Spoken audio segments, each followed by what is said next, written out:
Chapter 119. Green's Potion and Entushing's Potion. One targeted illusions while the other targeted brainwashing. The latter was obviously more useful. After this thing is made into a magic card, it should be an anti-curse card that specifically targets brainwashing cards like Taboo Love and Golden Treasure Chest. Dake finally got 3 tubes of Entushing's Potion from Sister Kalyen. After thanking the nun, he exited the infirmary and bumped into Werther God, who was walking towards him. White was here to visit Luo Boat. When the two met, White looked awkward, but he still forced himself to say, "Morning. Morning." Dake nodded and walked past him. Dake, who had 3 tubes of Entushing's Potion, couldn't just wander around. He quickly returned to the dorm and inserted the Entushing into the test tube rack. The 3 golden tubes of Entushing's Potion glowed faintly, attracting his attention. Dake pondered for a moment, then took out the core materials from the masquerade ball and placed them on the table one by one. 1 second to memorize. https://m. Vipkanchu. VIP including Entushing's Potion. There were 5 sets in total. Harpies Feather Mermaids Scale Ragdoll Bear Zombies Button Celestial Beasts Feather Entushing's Potion. Apart from these, there's another material that can be harvested in the near future. Dake put the cat grass on his lap and looked expectantly at the budding flower on top of its head. It had been a month since he used the demon brain dropper for the first time. He could finally continue to absorb the sins. I haven't used it for a while. I wonder if it's rusty. Since Pride and Bliss have both exceeded 100 points. Maybe it's necessary to try another method. Dake picked up the demon brain dropper, killed it, and then put it aside to dry. After a while, he suddenly narrowed his eyes and condensed his mental strength. At that moment, his mind was completely empty. There was nothing existed, except for a very small black in the middle. Just by focusing his attention on this black, his entire consciousness was rapidly converging toward it, highly condensing. Professor Ka-Zayer would never have thought of this. Dake was able to learn the basics of the underworld spirit art in such a short time. After entering the nether god state, Dake deliberately retracted Bliss and released Pride, according to the method of using emotions in the guide to using the magical brain dropper. Then, he immediately picked up the demon brain dropper and pressed the sharp beak against his temple. He pinched the demon brain dropper with a little force before releasing it. An extremely thin black line was sucked out of his brain just like that. It was still 1 drop, but the density of this drop was obviously higher than before. Dake opened his eyes and exited the underworld god state. It was only after he had become a beginner that he realized that maintaining the god of the underworld state required continuous consumption of spiritual energy. Using this method to defend against the invasion of thoughts required an extremely high level of technique. However, now was not the time to study the nether spirit art. He dripped the drop of pride into the thinking bottle, carefully observing and sensing it. He seemed to have a natural instinct for great sins. After more than a month of observation and use, he was able to grasp the degree of the crime. The amount of this drop is at least 1.5 points of pride. It seems that this method is indeed feasible. Using the underworld spirit art to increase the concentration and output of emotions makes it easier to extract great sins. If I continue to use this method, the amount that can be extracted in a month can be increased from 10 points to 15 points. This was undoubtedly a very good result from the experiment. Next, Dake used the magical brain dropper again to extract 2/3 of the drop of pride from the thinking bottle and injected it into the branch of the worm tree. Then he carried the cat grass over. Meow, meow, meow. The cat grass was like a little monk that had finally smelled meat after a few months of fasting. With a meow, it pounced on it. Its 2 paws grabbed the branch and sucked it. Dake's face became round as he watched it suck with all its might. Soon, the cat grass transferred the pride that it had sucked into the flower bud on its head. The flower bud that had been stagnant for more than half a month finally began to grow. And from the beginning, the flower bloomed. As if it felt the itch on its head, the cat grass raised a paw and touched the side of the flower. It abandoned the branch that had been sucked dry and crawled to Dake's feet. Dake squatted down and picked it up, carefully observing the flowers blooming. This flower that had been cultivated with a total of 6 points of pride, from the dark gold at the bottom to the fiery red on the petals, the entire flower was filled with an extreme sense of luxury and nobility.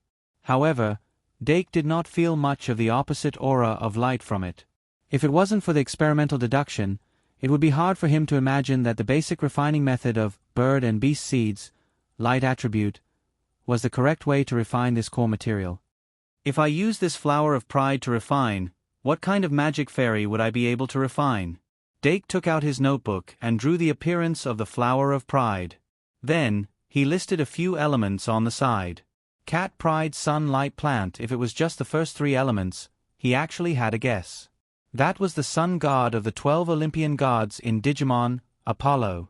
The Apollo was based on a lion. It was both a feline and the sun god. It had an almost ruthless self-esteem. Its pre-evolutionary form, growth stage sun-crown beast, was a small lion cub. However, if it was only the first and the 4th elements, it would make people think of the pre-evolution growth stage Diru beast. The result of the basic refining method itself is uncertain. Maybe both of these magic fairies are possible. The Apollo is a godlike digital beast that can control flames. If I want to increase the probability of refining an Apollo, I might need to add some fire attribute materials. On the other hand, if I want to refine a holy beast that is blessed by light, I should add some light attribute materials. Dake looked at the core material on the experiment table.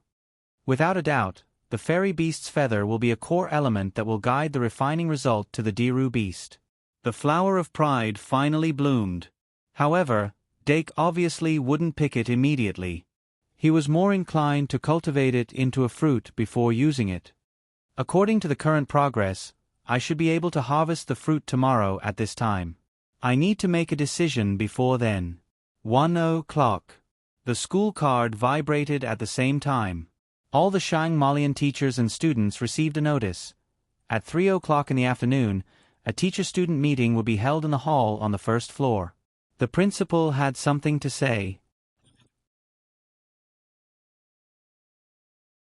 Chapter 120. It was just past 2:30. Students walked out of the 4 towers one after another. They still attached great importance to the first school assembly since the start of the school term. Especially since too many things happened last night that were difficult to analyze. They urgently needed the headmaster's explanation. When Dake opened the door and walked out, Deanna and Luo Si were already waiting for him at the door. He smiled slightly and went to the castle with the 2 of them. As soon as they walked out of the tower, Deanna asked curiously, "Dake, do you know what the headmaster is going to say?" Dake shook his head. "I don't know." He really didn't know, but he had some guesses. According to the headmaster's behavior last night, he probably wouldn't attribute this incident to Professor Didi. First link. https://m. Vipkanchu. VIP. After all, this incident involved too many students. If this incident was attributed to a professor, and someone else took it to the internet, Shang Malian Academy's position would become very awkward. In this relatively sensitive political period, Shang Malian Academy had to maintain its independence and not be pulled down by such a small matter. Therefore, Professor Didi could resign, but he couldn't resign because of the blame. The root of this matter could be traced back to the first student. It could also be attributed to the remnant thoughts of the moon goddess. But it couldn't be attributed to Professor Didi. From the standpoint of the academy protecting the students, the headmaster of a RDI probably wouldn't push that student out to take the blame.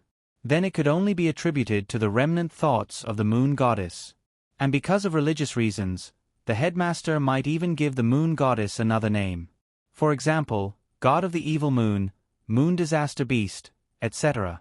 In this way, Shang Malian Academy could be regarded as a pure victim and avoid criticism to the greatest extent. As for the names of the captured and brainwashed students, of course, they couldn't be exposed. They were actually all victims. Exposing their names would cause trouble for them. Generally speaking, this was Dake's guess based on the available information. But there was another problem. If the school really decided to do this, as one of the insiders, he should have received the headmaster's notice long ago. Therefore, Dake was still confused when he stepped into the hall. Like the other students, he was looking forward to Headmaster Ertiai's explanation. Shang Malian students were always grouped according to their faculties. Dake sat down in the area marked Crown, and whispered to Anna and the others. The entire hall gradually became noisy as more and more students arrived. At 2:55 p.m., almost all the teachers and students had gathered in the hall. Professor Shi Erfu stepped onto the stage and clapped his hands. Just this action, without any spell being cast, caused the audience to suddenly fall silent. It was as if Professor Shi Erfu had muted them again. It was almost a conditioned reflex. Professor Shi Erfu nodded with satisfaction before inviting Principal Ertiai over. The principal, who was surrounded by the 9 elves, was as beautiful and noble as ever today. After she stepped onto the stage, she said a few words as an introduction before going straight to the point. Today, I want to announce something.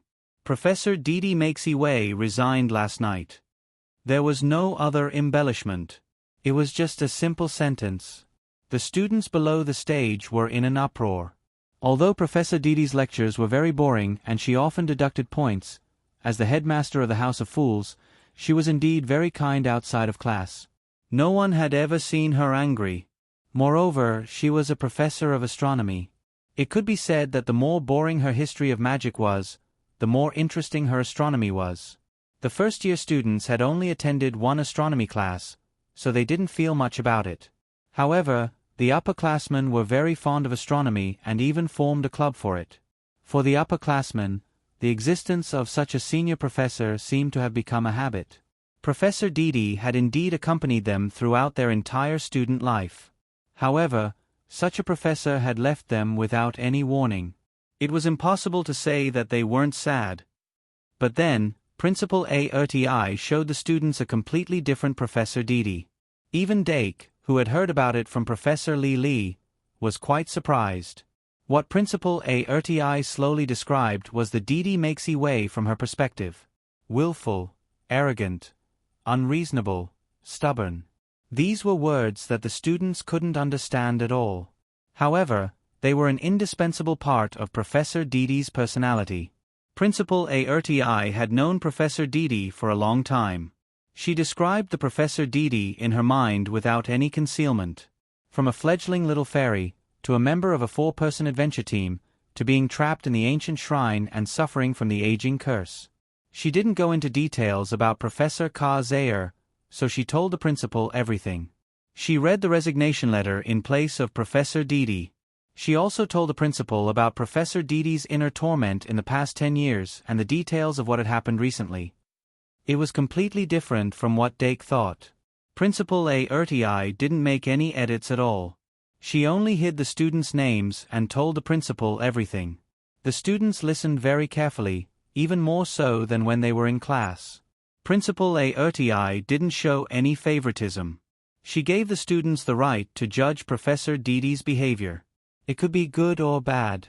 It could be right or wrong. They could defend it from a subjective point of view. They could also criticize it from an objective point of view. They could do both. At last, Principal Ertiai first invited one of the participants of this incident, White Gouda, to testify as the victim. White was obviously unprepared. He was dumbfounded when he was called up. For him, this was undoubtedly a public execution. He didn't know why Principal Ertiai would do this. But under the encouragement of Principal Ertiai's gaze, he still told the principal about how he was attacked last night and brought to the temple to be sacrificed. The hero's son's words were quite credible. No one really blamed a first-year student for not doing anything in this incident. They were just a little disappointed. But then, Principal Ertiai invited another participant of this incident, Dake Dimeng. Dake also didn't expect to be invited to the stage. However, under the gentle gaze of Principal Arte, he had no choice but to play along. He told Principal Arte everything that happened after he found the magic card that Victor had dropped and followed the traces into the secret room, including what he had seen and done. Of course, he skipped the details. The battle with the goddess ended with Professor Didi defeating the goddess and refining the goddess's tear. They were both the kingdom's son of twin swords. The performance of the Valkyrie's son and the hero's son formed an extremely sharp contrast. Chapter 121. The students' discussion grew louder and louder. It wasn't just the students. Even some of the professors looked at the two people on the stage with meaningful gazes. Some people were born with a meaning. When they enjoyed the benefits of this meaning, they also had to bear the corresponding vision and responsibility. The hero's son was like this. Actually, as the son of the Valkyrie, Dake Dimeng was like this too. Otherwise, even with his past performance, he was just an ordinary playboy in the noble circle. Why would he be stigmatized to this extent? But today, young Thug was already on the road to getting rid of his stigma, and his performance was outstanding. The hero's son, who had more hopes placed on him, was still in the same place. This made it impossible for others to compare them. Their gazes were even more disappointed than before. They were like needles stabbing into White Gouda's body, piercing through his heart bit by bit. Remember the URL. M. Vipkanshu. 6 White lowered his head. He didn't look below the stage. His hands and feet were clasped tightly together. He finally regretted it. It was true regret. It wasn't the kind of regret that lasted for 3 minutes and then turned around to play another round. At this moment, his ears were filled with all kinds of noise. Some of the voices were getting louder and louder, and gradually stood out. A.I. Ma's voice, which he had gradually forgotten, was especially loud. Stop hanging out with Luo Boat.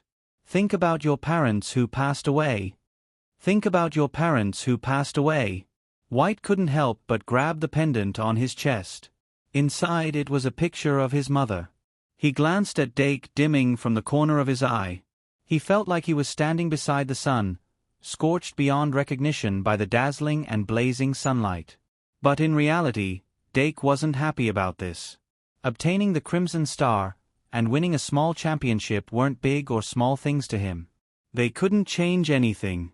But the situation in front of him didn't give him a good feeling. If Principal Aerti cared about the hero's son's mentality, he shouldn't have let him and White go on stage at the same time and make 2 statements about who was better. It was almost imaginable. After today, discussions about the relationship between the two of them would definitely spread like wildfire. The big and small newspapers would crazily republish the actions of the two in this incident. Busybodies would definitely single them out for comparison and say some brainless things to make people laugh. As for himself, he would replace the hero's son and step onto the stage with the help of public opinion.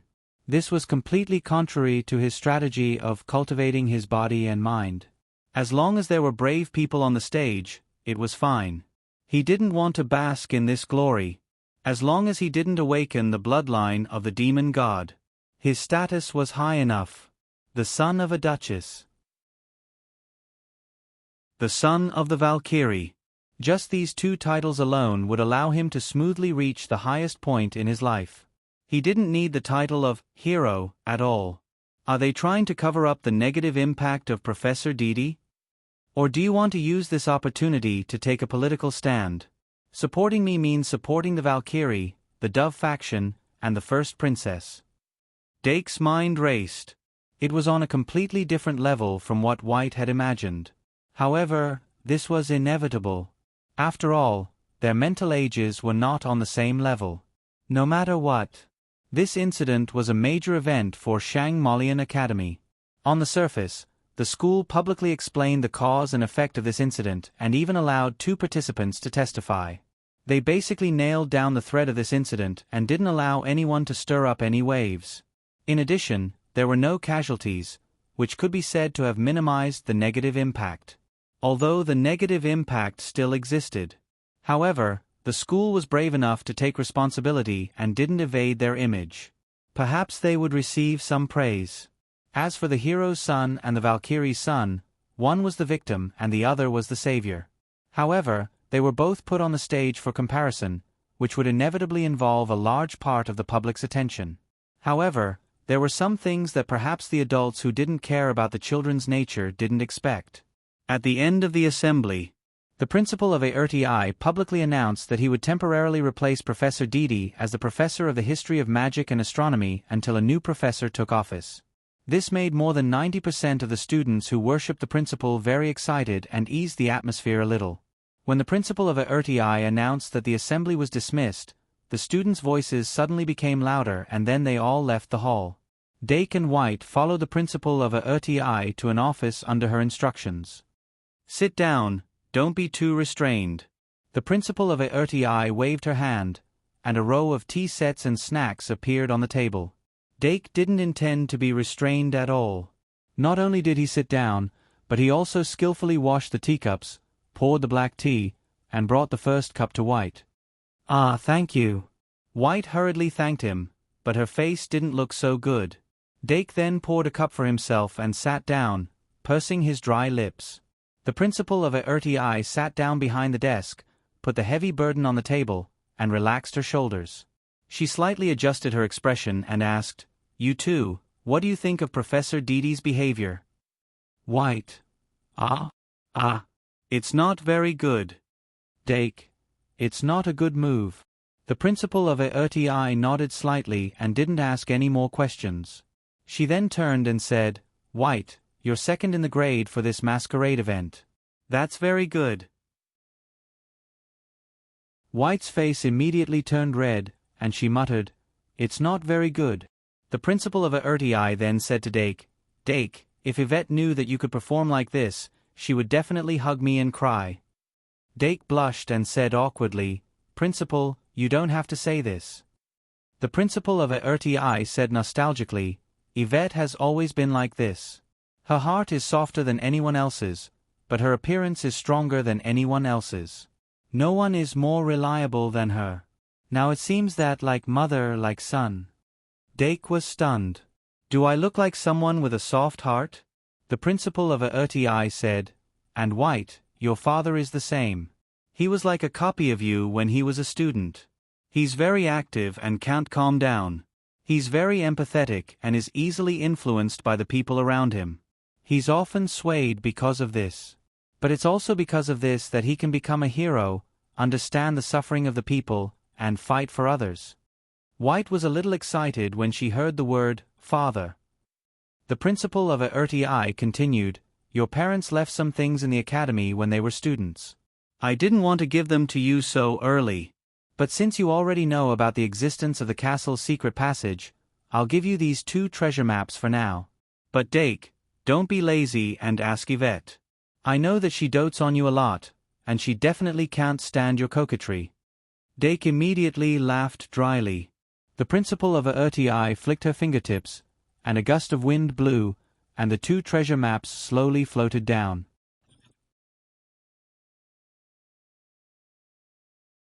Chapter 122. Although they were called treasure maps, they were actually just 2 hand-drawn drawings. The treasure map in Dake's hand was fine. At least it was made of parchment. The background and routes on the map were all drawn with a magic pen. It was quite delicate. However, he only glanced at the treasure map in White's hand and saw that it was a piece of homework paper. The paper was filled with scribbles. White was originally excited that she could get what her father left behind, but when she looked at it, she shyly moved the paper away and covered it with half of her body. Dark, on the other hand, didn't have such concerns. He started reading openly. The headmaster of ARTI didn't say which area the 2 treasure maps were pointing to, but it was obviously related to the secret passage. He also thought about it from the standpoint of the hero and the Valkyrie. These were probably left behind by their parents on a whim when they were students. They probably weren't left behind for their children. Maybe it was just a trend at the time. Not only the hero and the Valkyrie, but other students also left behind similar treasures. Dake carefully looked at the treasure map in his hand and found that it was a treasure map with a marker as the connection point. Remember, https://m Vipkanchu. VIP. The first marker was something that looked like a chess piece. Arvette's drawing skills were already quite good, but she used a Kumo style, which made Dark feel very troubled. After looking at it, he decided that if he couldn't find the so-called treasure before the end of the semester, he would go home and ask the Valkyrie. The headmaster of a RTI reminded them at the end, "The treasure exists and won't disappear for no reason. You have plenty of time to find it, so don't be too impatient. Especially White, remember to focus on your studies." She didn't say anything else after that. She didn't mention politics, public opinion, or any other related topics. However, Dake could tell a lot from her attitude. She might use their identities to cause some trouble in the outside world, but she wouldn't bring those things to school.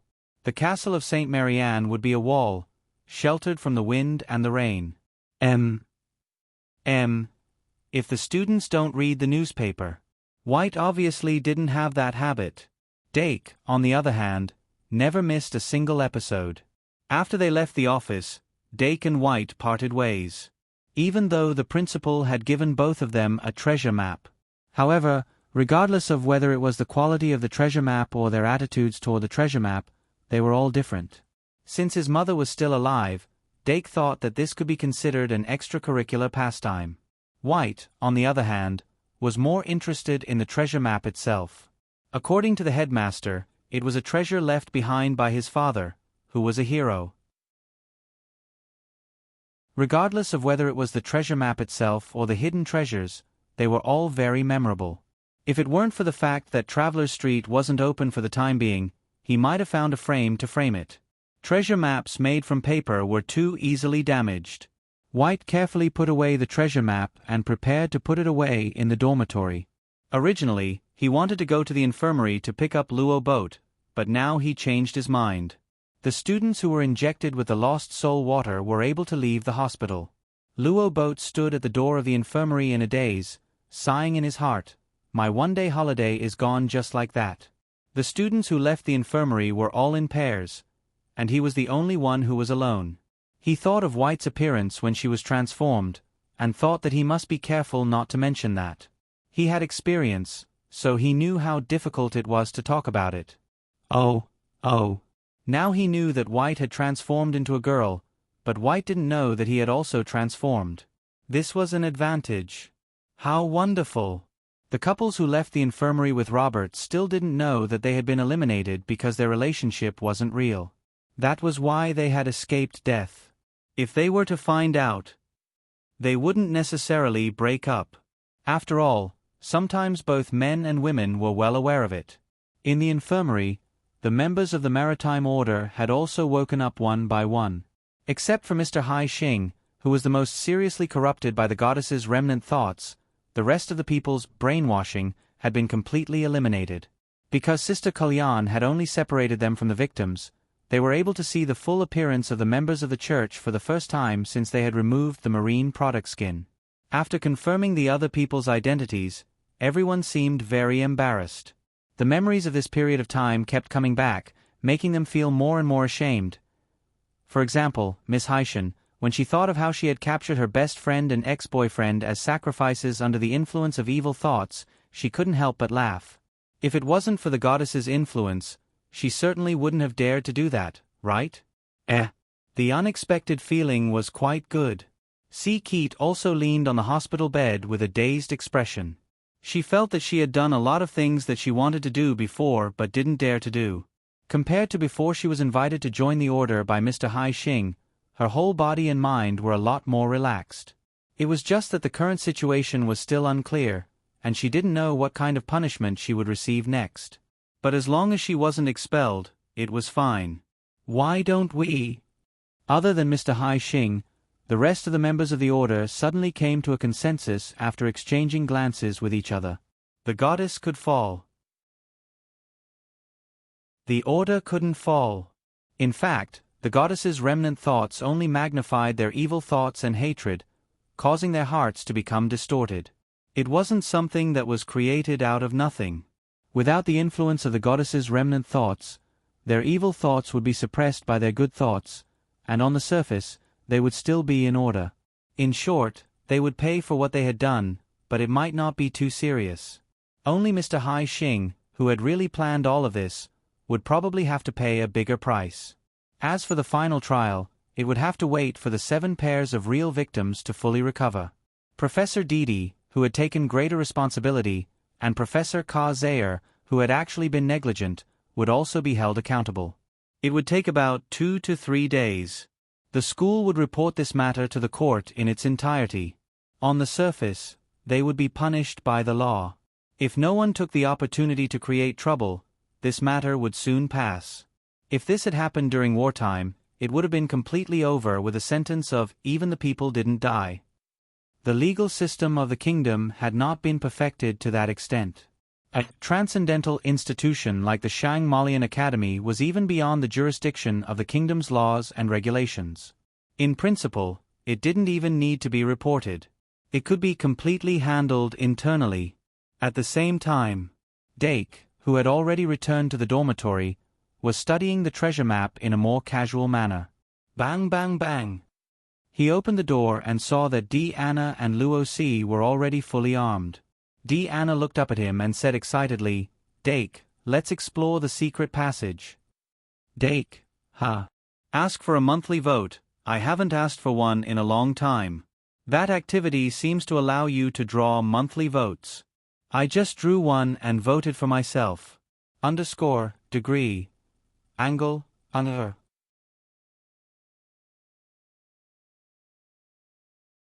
Chapter 123. The headmaster of ARTI probably didn't expect this either. In front of all the teachers and students of the school, she openly and honestly told them all the details of the incident, and this was the result she got. During the assembly, the students might have felt sad about Professor Didi's resignation, and they might have condemned Professor Didi's dereliction of duty. But after the assembly, the matter was just that. For most of the students, it wasn't something they had personally experienced, so they just listened to it. Just like after they were disappointed with the brave son, no one would run to White and yell, "You don't deserve it," in front of her.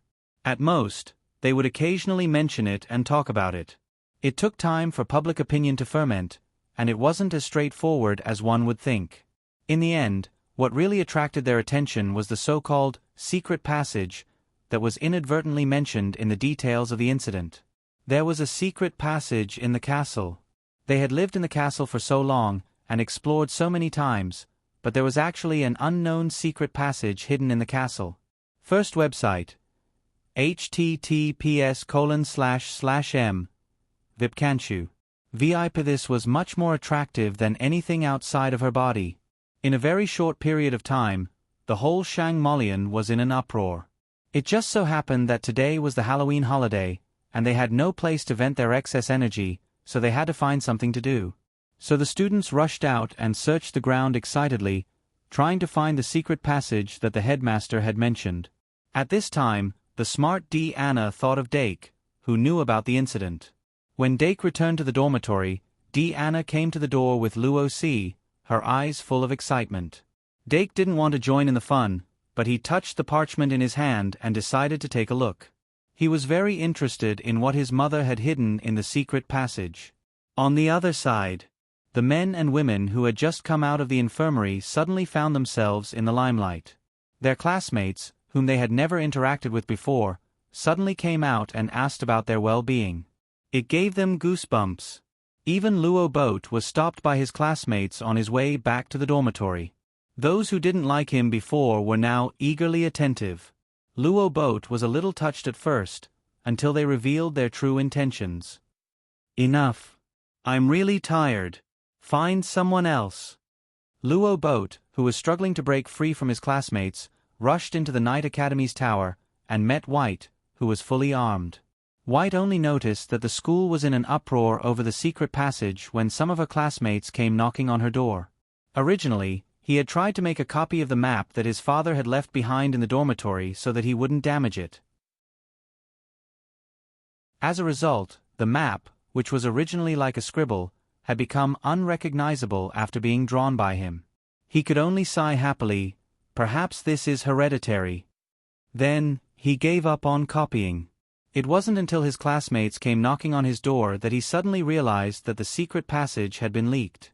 The students would find the entrance sooner or later, and the treasure left behind by his father would never disappear, as Headmaster ARTI had said. Once other students found it. He had originally wanted to compete with Dake, but now he was even more impatient. "Luo Boat, hurry, I'm running out of time." Before Luo Boat could figure out what was going on, White pulled him and ran out of the Knight Academy's tower. There were actually many secret passages in the castle. White knew a lot about secret passages because of the mist figure he had obtained from Into the Abyss. But Dake only knew 2 of them. One of them was the secret passage near the statue of the Grand Magister. The other was the secret passage that White had passed through when he first followed him out. The one he was most familiar with was naturally the secret passage near the statue of the Grand Magister. It was almost 5 o'clock. Dake led Anna and Luo C to the statue of the Grand Magister. He had passed by here several times, but he didn't pay much attention to the statue. But this time, the more he looked at it, the more familiar it was. He couldn't help but take out the treasure map to compare. Dake, is this the map of the secret passage? Anna stood on tiptoe and asked. Dake shook his head slightly. This is the treasure map my mother drew when she was a student. Anna suddenly became excited. Is there really a treasure map? Dake smiled. Since it's an adventure, how can there be no treasure map? Let's go, I seem to have found a clue. The first symbol of the treasure map, the chess piece, was undoubtedly in front of him. If Dake hadn't seen it with his own eyes, he would never have connected a chess piece with a statue. But now, he was basically sure. As long as we find 2 more symbols, we can be sure of the map's direction. There are a total of 16 symbols on the map, and the treasure is the 17th. We're not in such a hurry. If we can find the second symbol tonight, we'll be very successful. Dake said as he carefully identified the route on the treasure map. What surprised him was that the line drawn from the first marker was not pointing to the entrance of the secret passage, but a straight line. A straight line. Dake thought for a while, and looked at the wall behind the Grand Magister with a strange look. It can't be, right? Dake felt a little embarrassed when he thought about how he hid here before and didn't find anything. He reached out and touched the wall, and with a little magic, ripples appeared on the wall like water. There was indeed a secret passage here. Dake took out his school card and subconsciously wanted to summon the little devil, but then his face stiffened and he put it away. I know, this is the entrance of the secret passage, right? Anna quickly took out her school card and summoned her familiar. The little panda, which was only half a meter tall, appeared at her feet. Go! Anna pointed forward, and the little panda crashed into the wall. After confirming that it was safe, the 3 of them entered one after another. Dake left marks on the wall as he said, There are 2 sides on the wall. There are torches on both sides of the tunnel. They will light up automatically when someone passes by. I've entered the secret passage 3 times, and although I haven't encountered any danger so far, I can't be sure that there's no danger in the passage. In fact, even if there's no danger before, there might be in the future. If my guess is correct, the environment of the secret passage is constantly changing. In the afternoon, you should have heard the principal say that last night's incident originated from a student who found the Temple of the Moon in the secret passage. But you definitely didn't realize it. In fact, before that student found the Temple of the Moon didn't exist. The problems involved here are very complicated. Anna was still poking her head out in front of them. Dake couldn't help but say sternly, I'm saying all this to tell you, follow me and don't run around. Anna and the little panda turned their heads at the same time, looking very wronged.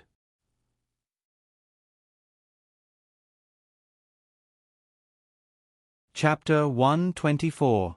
For the time being, there were no monsters or traps to be found. The most dangerous part of the secret passage was the complicated path. The path kept turning, the excessive number of crossroads, and the uneven surface of the road. Even someone with a strong sense of direction could not guarantee that they would not get lost. However, when Dake mentioned this, Anna proudly took out a compass and said, Look, I came prepared. Then, she immediately realized that the compass was just like her brain, spinning all the time. Haha, looks like it doesn't work. Anna quietly put the compass back and took out a dozen glowing stickers. Dake's eyes lit up. He took the stickers from her hand and looked at them. This thing was much more reliable than a compass. As long as they wrote numbers on the stickers, drew an arrow, and stuck them on the wall along the way, it would greatly reduce the risk of getting lost. Anna saw that her stickers were being used. Her big eyes suddenly narrowed into slits. Then she followed behind Dake, chewing on her milk candy and stickers, and began her first adventure as a student. Remember the URL. Vipkanshu. 6. It was probably the first time that so many people entered the secret passage in the Shangmalian castle at the same time. When the number of students in the secret passage exceeded 99%, the secret passage that had been silent for countless years finally had an unknown change. While the students were immersed in exploring the secret passage, the professors were worried sick. Principal A. Erti and Professor Shi Erfu had left the castle to minimize the impact of this incident. The professors below them were more or less unreliable. When Professor Thompson of Potionology was the first to discover that the students were exploring the secret passage, his face suddenly changed. He quickly gathered the rest of the professors. When all the professors were gathered, they found that the two professors with the highest positions were Professor Cheong-si from Muscle Brain and Professor Li from Seductress Brain. Professor Thompson's face suddenly fell and he fell on the sofa. What should I do? In the end, Professor Ka Zayer said, from the perspective of the academy, we should not interfere with the students' independent exploration. However, the dangers of the secret passage are unpredictable. We need to be prepared in advance, especially if a large number of students get lost inside. Professor Li sat in the air with his legs crossed. He immediately patted his chest and said, "Leave the situation of getting lost to me. This is easy to solve." Now that the biggest problem had been solved, the professors felt a lot more relaxed. Professor Thompson's expression softened. Unlike the underground city, the secret passageway does not have corresponding security measures. I still think we should seal it off. Professor Cheong-si said, "This goes against the school's principles. We can wait for the principal to come back before making a decision." Professor Thompson lowered his voice and said, "But before that, we can think of other ways." Professor Cheong-si asked curiously, "What is it?" Professor Thompson's voice was gloomy. "Increase the homework." The students, who were still immersed in the exploration of the secret passage, did not realize the consequences of their actions. Probably because there were more and more people entering the secret passage, not many people cared if they got lost or not.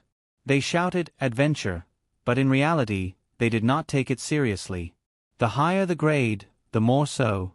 Adventure in the underground city was good enough. A secret passage that did not even have magical creatures. Just think of it as an autumn outing. Anyway, people who had the gourmet series of magic cards were very popular. Even Dake Dimeng became less cautious after encountering a few passers-by. In addition, Anna's fully armed brought a lot of snacks, so they gradually became part of the outing team. But don't say that. With this change in mindset, the secret passage, which had been repetitive, became interesting. Dake gradually realized that there were a lot of talents among the students. Someone actually set up a road sign at the fork in the road, and each road sign was marked with a number. Dake directly drew a map according to the road signs, and actually drew quite a few of them. At about 7 o'clock, he finally found the second marker on the treasure map. It was a lampstand mixed in with the usual torches. The base of the lampstand was an elephant's trunk. The Valkyrie had actually drawn a small elephant in the treasure map. It's only 7 o'clock now. Looks like there's still a chance to find another marker. Dake was a little happy as he continued his search. Anna and Luo Si, who finally found something in the secret passage, were excited as if they had found the treasure. They were even happier than Dake himself. They went deeper. Dake happened to meet the Brave Sons duo. He found that White was holding the piece of paper and running a little hurriedly. He did not know if she had found anything. Anyway, both of their treasure maps were not the same, so Dake did not pay much attention to it. On the way back, he saw Ai Ma Métis standing alone in a secret passage, holding a notebook and quickly drawing a mural on the wall. Dake saw the stickers on the wall and suddenly realized that he had been here before. At that time, he did not see any mural. Is this a new mural? Dake had an idea. After whispering a few words to Anna and Luo Si, he also took out his notebook and quickly drew a mural. Ai Ma looked at him and said seriously, I found it first. Dake nodded quickly. Well, if we find the same result, I'll write your name as the first one. Okay. AI Ma continued to observe and draw the mural. Anna leaned against the wall and cracked sunflower seeds with chocolate shells. She looked at Dake and AI Ma, who were getting more and more focused. She whispered to Luo Si, "They are so serious." Luo Si was a little hesitant. "Should we learn from them?" Anna was perplexed. "Well, even if they draw it, I can't understand it." Luo Si was silent. She could not understand it either. But then she said, "We can look around and see if there are similar murals in the secret passage nearby." Anna's eyes lit up. "That's right, we can help Dake." She was immediately energized. Luo Si could not help but shake her head and smile. She looked at Dake and AI Ma with a hint of envy. They are so alike. The secret passageway was indeed changing silently. Especially as more and more students began to explore the secret passageway as if it were a maze, some undesirable changes began to take place. A new secret passage appeared in the secret passage. Mechanical doors leading to other passages appeared on the wall. A tunnel leading to the lower level appeared under their feet. A minotaur with a bull's head and a human's body stepped out of the wall with a battle-axe in its hand. Its eyes shone with a trace of blood. Luo Boat Broheim screamed when he saw the minotaur that looked like White's minotaur being born. The secret passage was alive.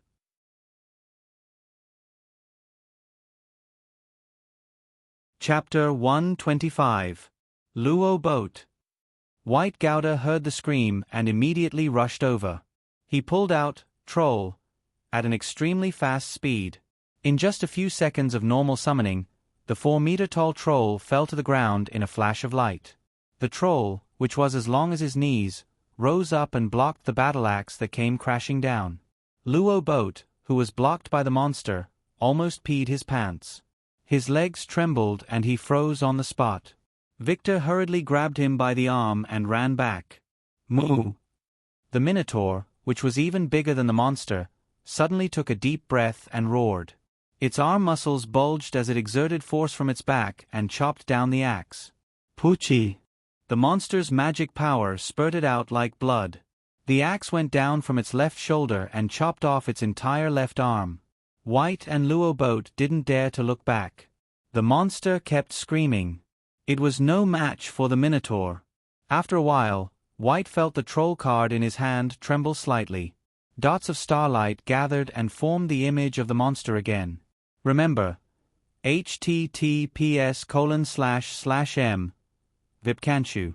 VIP, however, at this moment, this magic elf card had already lost its luster and would require a very long time to recover. White knew something was wrong. He couldn't help but pinch the taboo love card in his hand.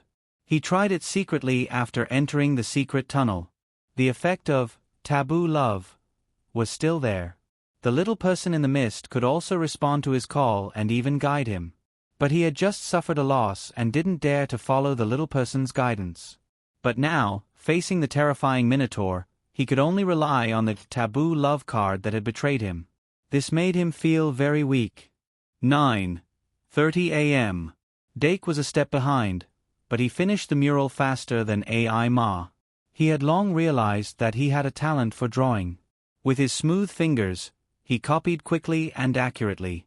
After finishing, he began to carefully observe the mural from beginning to end. The whole mural depicted a very ancient story. It felt like an Egyptian mural painting style. In the first painting, poor people in ragged clothes were digging out carts of or from a mine. In the second painting, a half-naked blacksmith was forging ores into standard square bricks. In the third painting, a merchant in plain clothes was selling baskets of square bricks to the nobles. In the fourth painting, luxuriously dressed nobles used square bricks to build a tower on top of an altar. In the fifth painting, thousands of humans were praying for the arrival of a certain existence under the altar. In the sixth painting, a shining giant beast emerged from a black hole in the sky. In the seventh painting, a ferocious and greedy beast roared and devoured all the sacrifices and humans. In the eighth painting, human blood and corpses formed a strange pattern on the ground. There were 8 paintings in total. Dark mainly put in the greatest effort on the 8th painting, but in the end, he was able to copy it in a more detailed way. He always felt that what this painting was trying to express was particularly strange and had research value. In a situation where he could not confirm whether the murals would disappear or not, copying them was the best way. Dake. Anna, who had been wandering around after finding no new murals, suddenly ran back. Dake turned his head with some confusion. Anna panted and said, "Did you hear the sound of a cow? A very, very fierce one?" Dake wanted to say that he did not hear it, but then he heard the sound of a cow. Moo! That sound was not only fierce, it was super fierce. Dake subconsciously took out his school card, and then realized that the sound was still some distance away. Did someone release a magical elf? Could it be that this secret passage gave birth to a magical creature? Both thoughts flashed through his mind. Dake immediately put his notebook into his shoulder bag, then glanced at AI Ma, who was still drawing, and reminded her, "Time to go." AI Ma only glanced at him quickly, then continued to draw, but her speed was obviously faster. Dake was about to say something when he suddenly noticed that the leftmost mural had begun to fade. He thought of something and immediately said, "I can't finish it, I'll lend it to you when we get back." But when he said that, AI Ma clenched her teeth and focused even more. Moo! The sound suddenly became closer. Dake's face changed slightly, and he immediately grabbed AI Ma's shoulder and said in a deep voice, "It might be a magical creature, don't be stubborn." AI Ma's body stiffened. This time she quickly put away her pen and put it in her bag. Dake was slightly relieved and immediately said loudly, Go to a place with a lot of people as soon as possible, and find a senior." Deanna and Luosi were very obedient at this time, and the four of them quickly left the passage, the murals behind them disappearing at a speed visible to the naked eye. But just as the four of them turned a corner, they suddenly heard the sound of footsteps and panting coming from the other side of the wall. Dake listened carefully, and soon heard Luo Boat's scream and White's angry roar, as well as the sound of something heavy hitting the ground. He immediately realized that the Minotaur, which he didn't know whether it was a magical fairy or a magical creature, was chasing White and Luo Boat. Dake's face couldn't help but show a conflicted expression.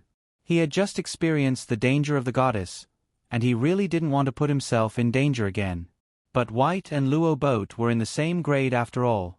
Just as he was feeling conflicted, AI Ma also recognized the voices of the two people and couldn't help but exclaim, "It's White and Luo Boat." Then, Luo Boat's surprised voice came from next door, "It's AI Ma. We're saved." But almost a second later, White's voice overpowered Luo Boat's cry, "Don't come over, AI Ma. Run." But it was this cry of "run" that made AI Ma make up her mind. She looked left and right, and immediately rushed to the fork in the road next door. But someone was faster than her. Dake lowered his head and ran, his lips moving quickly. The moment he passed AI Ma, the beautiful fallen angel appeared in the light, and ran side by side with him. "Demoness beast, please." "No problem." The black cloth floating on the demoness' left shoulder laughed like an evil spirit. The tattered cloak fluttered like a pair of wings. The giant claws on her left hand were sharp and fierce. A dark aura leaked out silently. It was hard to imagine that this was a powerful creature that could be summoned in just a few seconds.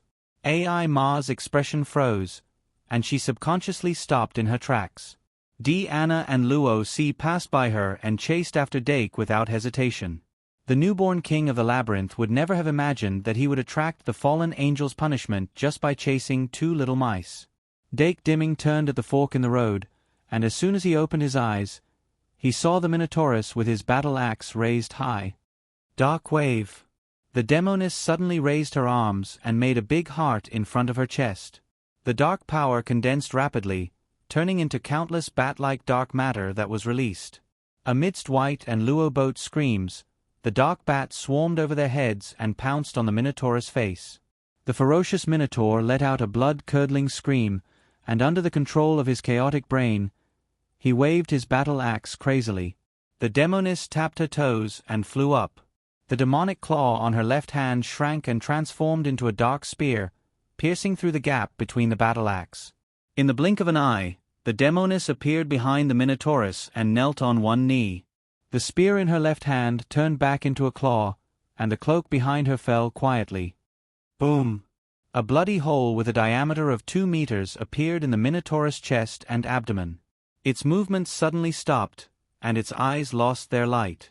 Then, it fell to the ground on its back. White and Luo Boat stared in disbelief at the Minotaurus that had been killed in an instant. Their breaths that were in their throats suddenly relaxed.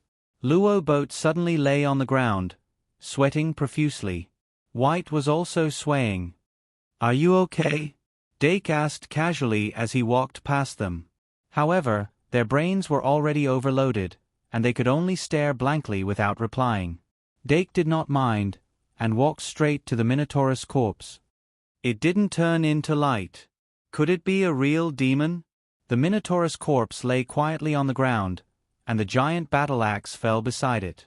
This king of the labyrinth was much weaker than he had imagined. It was all bark and no bite. At the thought of how cautious he had been just now, Dake could not help but feel helpless. In front of him, the Demoness returned to his side. She leaned over and whispered in his ear, "Master, I'm about to pass out. If you want to delete the post that you mistakenly posted, you can write it clearly on the post. I'll delete it if I see it."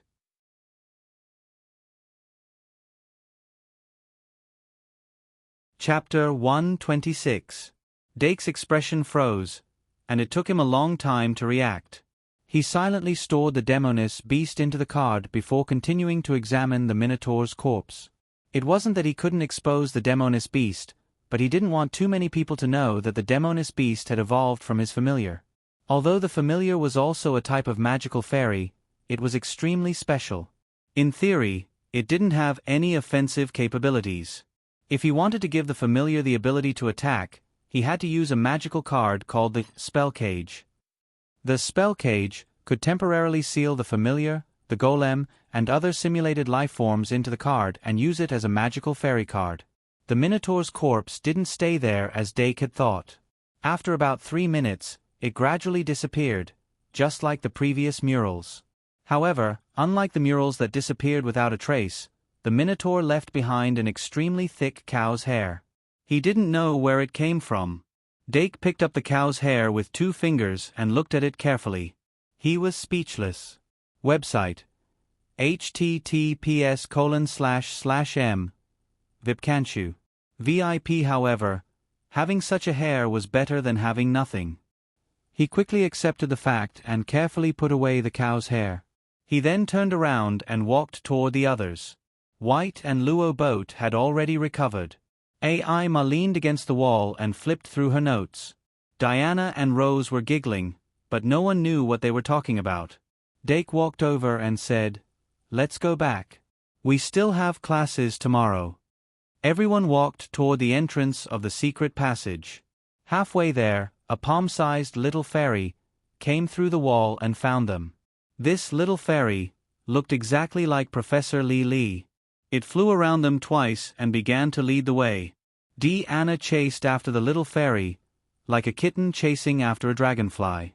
Dake and the others couldn't help but quicken their pace. They quickly exited the secret passage. There were already many people outside the secret passage on their way back to the dormitory. The fairies who had brought them out of the secret tunnel were crowded in midair. Their wings were flapping quickly, making noises. A single little fairy looked especially cute, but when hundreds of them crowded together, it only made people feel terrified. Well, should I say that this is indeed the work of Professor Li? Dake felt like his scalp was about to explode. When he finally got back to the dormitory, he quickly said good night to Anna and Luo C. Then he locked the door, brushed his teeth, fed the cat, watered the tree, and went to bed in one go. The holiday was finally over. But tonight was destined to be a sleepless night. The next morning at 6:30 a.m., Dake sat in the common room and looked at the little fiend that was flying back with a basket.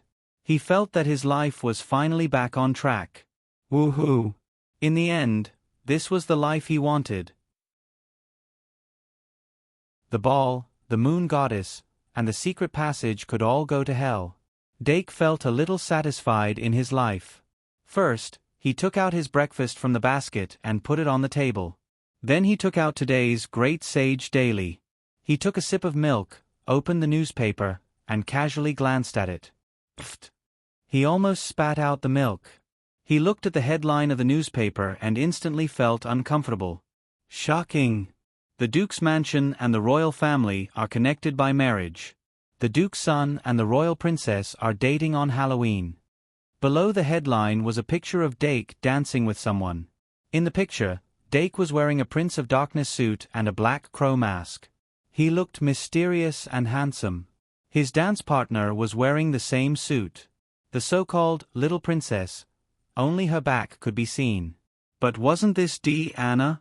Was it because the picture of her dancing with the bear was not attractive enough, so the newspaper used this picture as a replacement? But what about your integrity as a journalist? Dake was really speechless. He continued to read and found that the newspaper did not mention anything about the moon goddess. He didn't know if the article was not finished yet or if it was suppressed by someone else. Or maybe they were waiting for a big move. Why didn't I realize that the Great Sage Daily was such a sensationalist newspaper? Maybe I should consider a new one. Dake sighed, but he still read the entire article while eating. The Great Sage Daily was the most widely circulated newspaper in the kingdom. Most of the time, it did not represent the newspaper's own voice. Regardless of whether it was true or not, today's headline obviously had an ulterior motive. Are they trying to tie the forces behind the second princess to the first princess? But if this report was led by the Dove faction, wouldn't it be unnecessary? It can't be a purely entertainment report, right? After a few guesses, Dake put down the newspaper, closed his eyes, and began to prepare for class. The first class after Halloween was arithmetic. Professor Li wrote a question on the blackboard. How many fairies did I release last night to catch you? There was a deathly silence. No one could answer this sharp question that clearly lacked the necessary conditions. Then, Professor Li wrote a second question on the blackboard. How many people were late this morning? One of the students braved universal condemnation and raised his hand. Ai ma métis, you answer. 8 people were late, Professor. Very good. Métis gets 5 points. Everyone who was late will have 5 points deducted.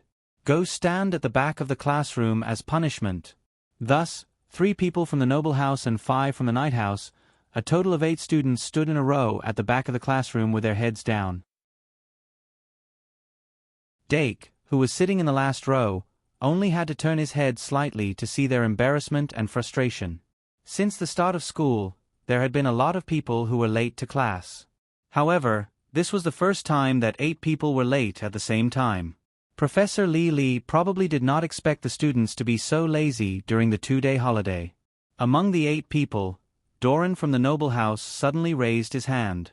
Professor Li squinted his eyes. Doran, what do you want to say? Doran, who was late for the first time in his life, suddenly gritted his teeth and said, Professor, I was not late on purpose. Professor Li, no one is late on purpose. Doran, I am different. It's because I felt too tired when I woke up in the morning that I felt weak all over. Professor Li, okay Doran, I already know that you were late because you slept in, so shut your mouth. The classroom was filled with laughter. Doran immediately shut up. The rest of the latecomers were also ashamed and did not dare to say more. No one noticed that some of them had 2 faint marks on the back of their necks that were about to disappear. In short, after the class, they received double the homework. The second class was still Professor Ka Zayer's Introduction to Magic.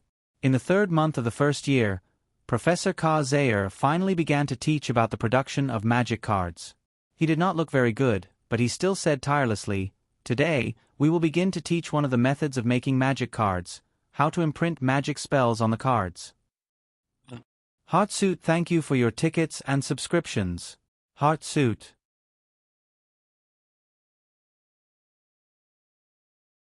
Chapter 127.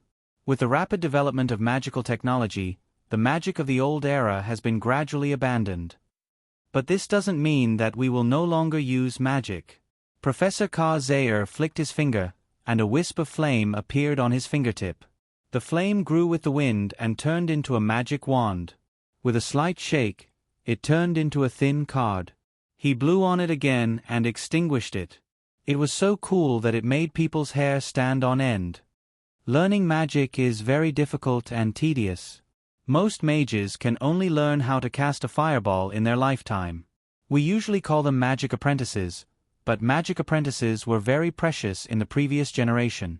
Chanting spells and drawing magic power is only one part of casting spells. If you want to really cast a fireball, you must know how the fireball is created, why it can burn, what the medium is, the relationship between magic power and the flame, the law of the flame's temperature change, how long it can last. Professor Zayer explained in detail. Remember the website, Vipkanshu. V so detailed that the little mages' heads were about to explode. Dake saw that Anna was already holding her head on the table, and there were probably small circles in her eyes. After a few minutes, Professor Zayer gently ended the topic about the old era's magic. But with the development of magical technology, we solved this problem. As long as we use the magic language to write the corresponding magic incantation, and then brand the magic incantation on the card to create a complete magic card, we can activate it through simple summoning spells and release magic. Of course, the magical language is a course that you can only learn in 2nd grade.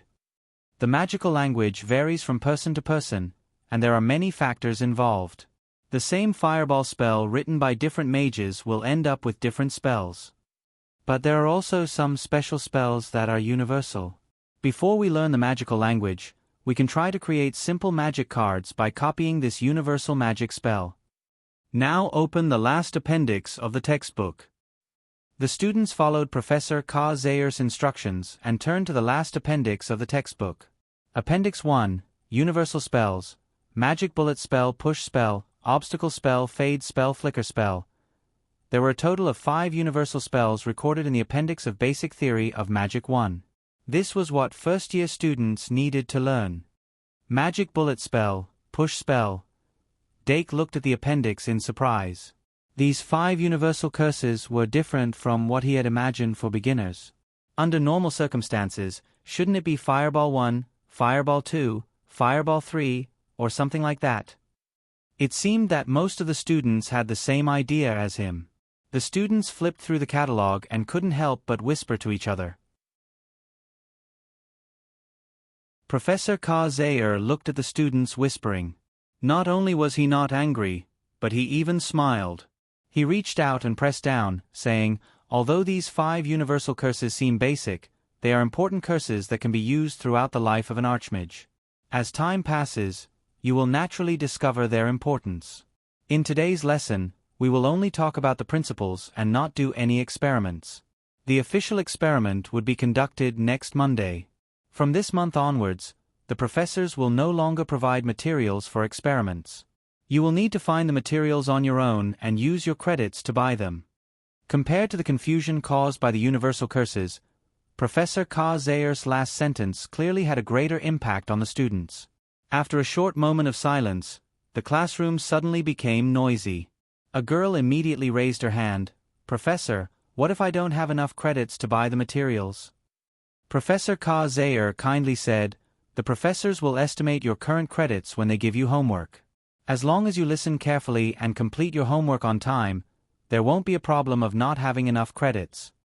Another student keenly read the meaning behind Professor Zayer's words and said in shock, Professor, from today onwards, there will be more experimental homework? Professor Zayer nodded. Actually, there has already been. The creation of the fantasy beast belongs to this category. Then a few more students raised their hands and asked questions. Professor Zayer answered them all one by one. After all the questions were asked, the little mages finally lost all hope. It seemed that from today onwards, not only could they not eat and wait for death, but they also had to learn to be careful. Ai Ma, who was sitting in the first row, had a calm face. White, who was sitting in the last row, excitedly high-fived Luo Boat. Dake, who was sitting by the window, looked at Anna's pitiful eyes and said heartlessly, solve it yourself. Anna could only count on her fingers how much she had to save. Luo Si was secretly laughing on the side. In fact, they had all received a lot of credits from the masquerade party. As long as they didn't squander them, they were still financially comfortable. In the following class, Professor Ka Zayer carefully explained the principles and methods of imprinting curses on the magic cards. But the students were no longer in the mood to listen to the lecture. They were just numbly taking notes. Other than reminding the students not to forget to buy materials on the weekend, Professor Ka Zayer didn't add any more homework. Ring, ring, ring. The bell rang for the end of class. When the professor left the classroom, the students' emotions instantly exploded. The classroom was filled with all kinds of wailing sounds. Many people had been looking forward to the history of magic class in the afternoon, but now they were all in no mood. Dake smiled, packed up his things, and prepared to leave the classroom. But just as he was about to get up, Ai Ma appeared in front of him.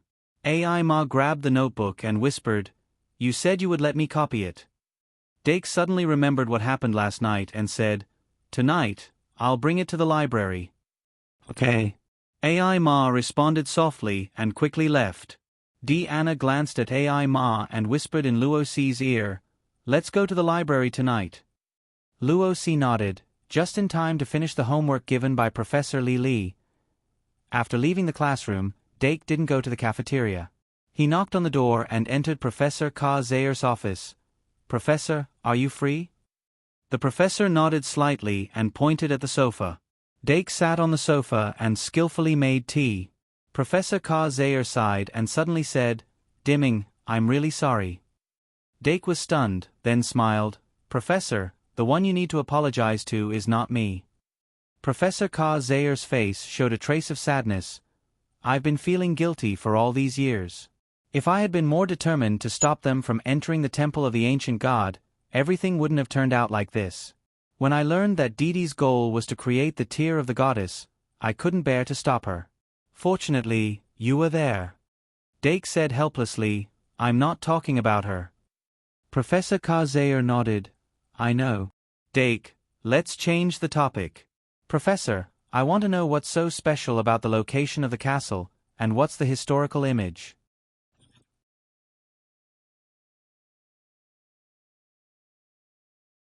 Chapter 128.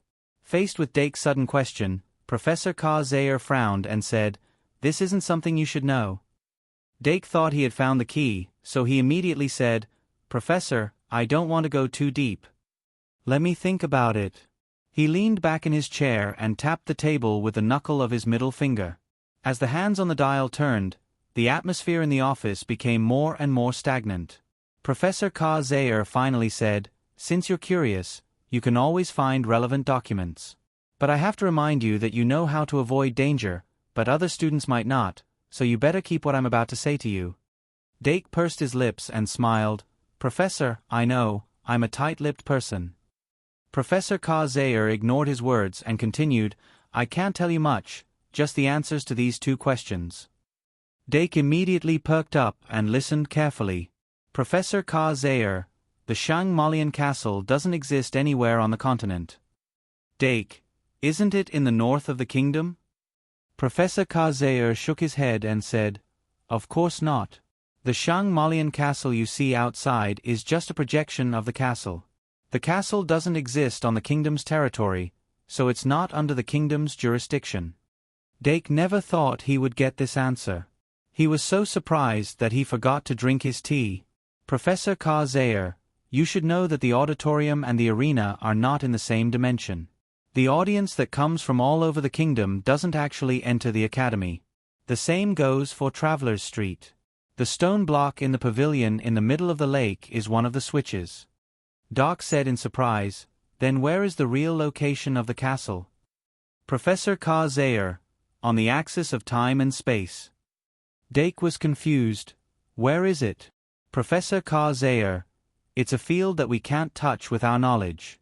All we need to know is that the construction of the castle can be traced back to the old days, and all the history after its construction will be recorded in the castle. As for the authenticity of the image, it depends on the thickness of history." That was all that Professor Ka Zayer had said, but it led to more room for imagination. When Dake left the office, he finally understood what Professor Dede meant by copying history. 4 eras ago, the legendary alchemist Martin sacrificed 5764801 people to create a single tear of the moon goddess. Professor Dede borrowed the castle's mechanism and cleverly used the image of that period of history to infinitely reduce the scale of the sacrifice, and finally obtained the same experimental results. This was despite the fact that the amount of knowledge involved was something that ordinary people would never be able to attain in their lifetime. But that was the general meaning. In other words, be it the moon temple, the statue of the goddess, the mural and the minotaur from last night, they are all projections of history? Dake's mind was in turmoil. He had never had such a strong desire for knowledge about something. He had to use God's underworld to empty his mind, follow the track of history and see the truth in the fog. No wonder this era is named after the Shang Molian. This is indeed the holy land of the world. Whether it's Merlin, Dalton, or Da Vinci, most of the great magisters who laid the foundation of magic came from the Shang Molian. After Dake ate a quick lunch, he went to the library and spent a long time looking for some books about time and space. However, he knew all the words in the book, but when he connected them together, he didn't understand anything. This caused the temperature of his brain to drop rapidly, returning to normal. In the end, he borrowed a book called Merlin's Biography, the greatest magister in history. Perhaps this book would become his daily pastime book for a long time in the future. 5 minutes less than 2 o'clock. All the students in the 4 branches of the first grade were already seated in the classroom. This was not a common sight for the students who would procrastinate if they could. However, since Principal Arte was the substitute teacher for this class, it was only natural that she would be absent. The principal didn't have much time. Before the new history of magic professor arrived, the first grade students would most likely have to be taught in the same classroom. The students in the 4 branches were divided into 4 groups. Dake flipped through the textbook, but his thoughts were not on the class that was about to begin. He only came back to his senses when Principal Arte entered the classroom. Principal Arte was still calm today. It seemed like the matter of the moon goddess was handled properly. Regardless, the history of magic class finally started. Unlike Professor Dede, Principal Arte didn't follow the book. She didn't even use a textbook. Instead, she used her personal experience to describe the hardships and twists and turns of the demon race. Before the hero, the Valkyrie, and many other outstanding figures who ended the demon race's era grew up, the Shang Molian, as the last fortress of hope for mankind, was spied on and invaded by the demon race more than once. In order to protect the next generation from the demon race, our professors sacrificed no less than the heroes. But times of peace always make people forget the sacrifices of the past and the cruelty of war. People also don't remember that it wasn't God who cared for us in the darkness. The history of magic is the history of magic and magic. It is also the history of the heroes who wrote the epic. Today, I'm going to talk about the history of the heroes. Let's start with the hero. The hero, Brett God. No one would not be interested in the hero who saved the world. People could always find their favorite hero among the many heroes. Although Brett the hero was promoted as a model hero, he was actually just one of many heroes. But today's topic was still the hero. As the son of the hero, White was obviously very excited. The students also looked at him a lot more kindly. But it was different from what the students expected. What Principal Arte talked about was Brett the hero's mischievous student days. No one is perfect from birth. She probably wanted to instill this idea in the students. But the students didn't seem to get it very well. The classroom was gradually filled with a cheerful atmosphere. White lowered his head deeply. Even so, Brett still revealed his potential as a hero in the story. Although White's face was red, he still listened very carefully. Principal Arte occasionally mentioned the Valkyrie who was in the same grade as the hero. Dake listened the most at that time. According to Principal Arte's description, no one would have thought a little girl who liked knitting and cats would eventually become an unshakable spiritual leader on the battlefield.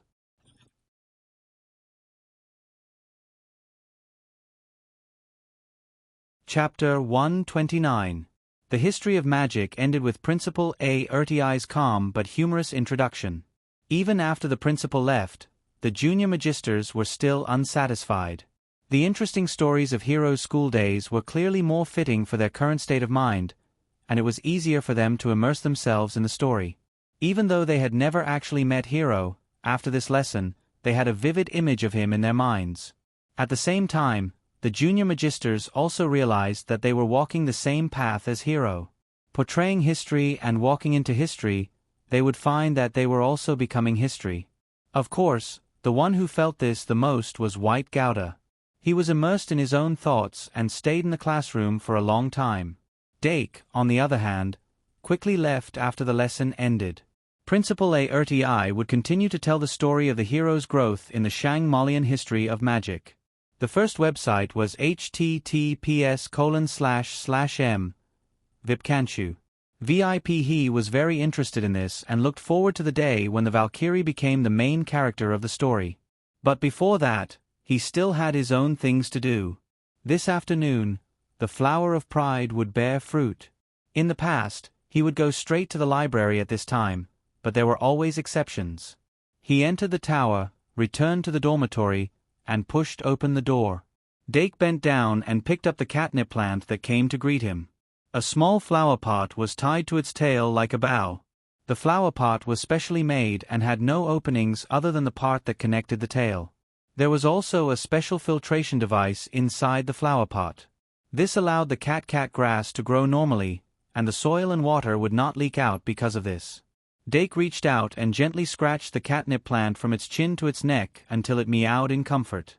He then placed it on a chair and prepared the equipment for the experiment. Today's experiment was very important. It was the result of half a month of hard work. At the same time, he had an additional idea in his mind. If the experiment with the catnip plant was successful, it was very likely that it would form a system. Before the experiment, Dake first used a magic brain dropper to extract a drop of pride from his brain. With the help of underworld godly spell, each drop of pride was still worth 1.5 points.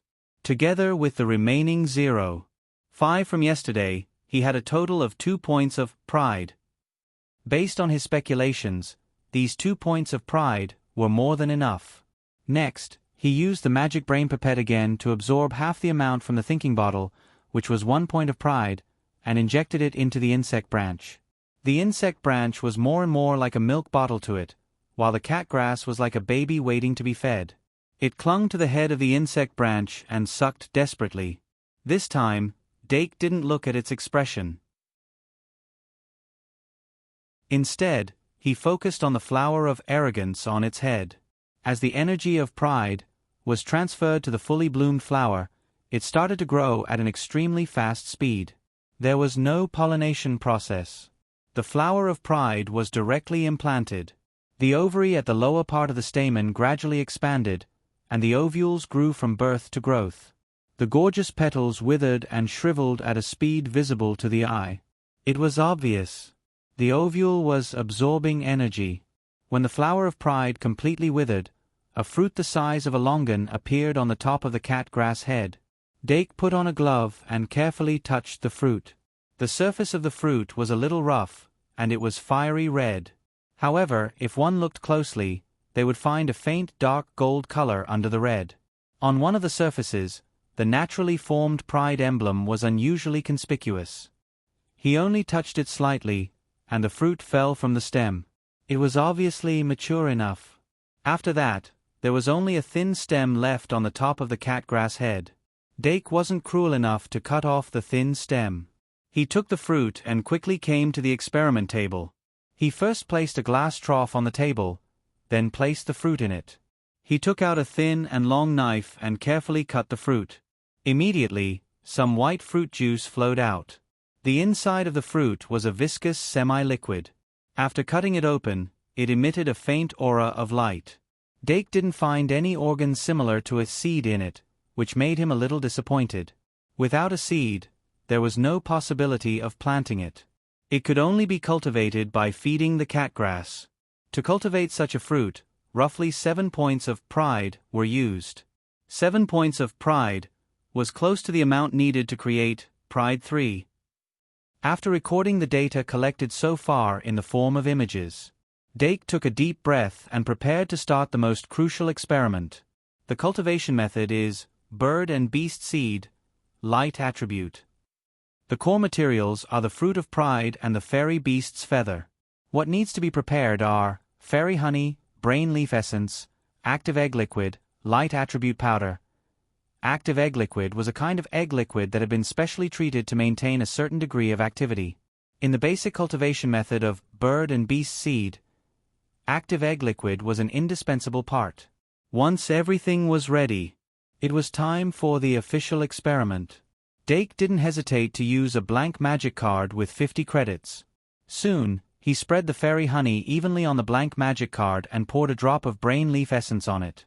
After it was slightly dried, he applied a layer of transparent yellow, active egg liquid, and sprinkled the light attribute powder on it to draw the number 7 array. The number 7 array would allow the materials to gradually merge into the magic card. Because this was an experiment that he only had one chance to do, Doc was fully focused, and every step was meticulous to the extreme. Therefore, after spending close to 1.5 hours, he only made an exquisite semi-finished magic card. The last step was the refinement of the core materials.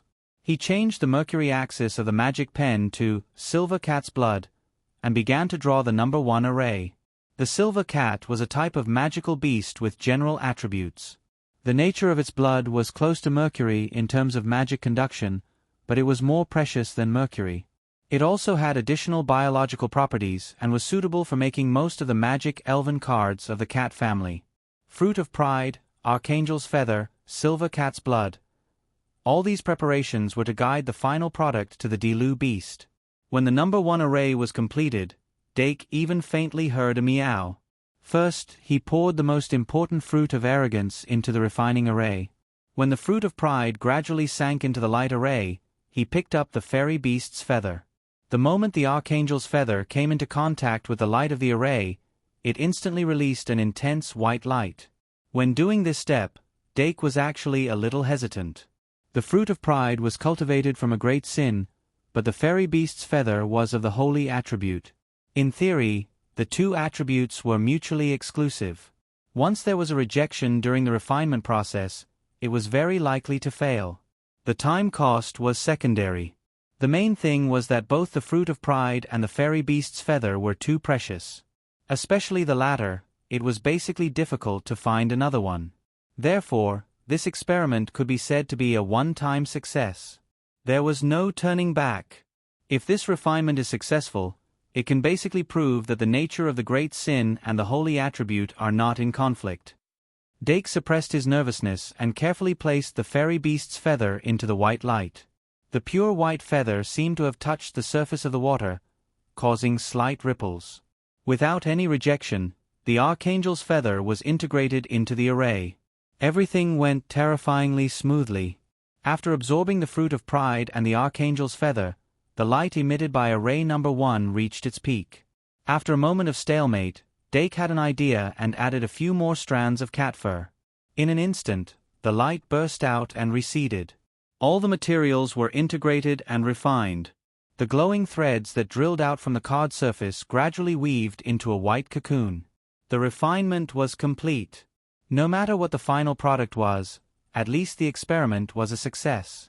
Dake breathed a sigh of relief and quietly waited for the final formation of the magic card. 2 minutes later, the magic waves emitted from the white cocoon gradually subsided. Dake took out a mercury knife and injected magic into it, preparing to cut the cocoon open. However, when the blade came into contact with the magical power, the white cocoon spread out in all directions like silk, and a pure white magic card was revealed. The cat in the card surface opened its eyes. At first, it was at a loss for words. Then, it suddenly focused and its gaze became sharp. It crossed its arms in front of its chest and raised its chin slightly. Its gaze penetrated the card surface as if it was saying in an arrogant tone, "You are my master?"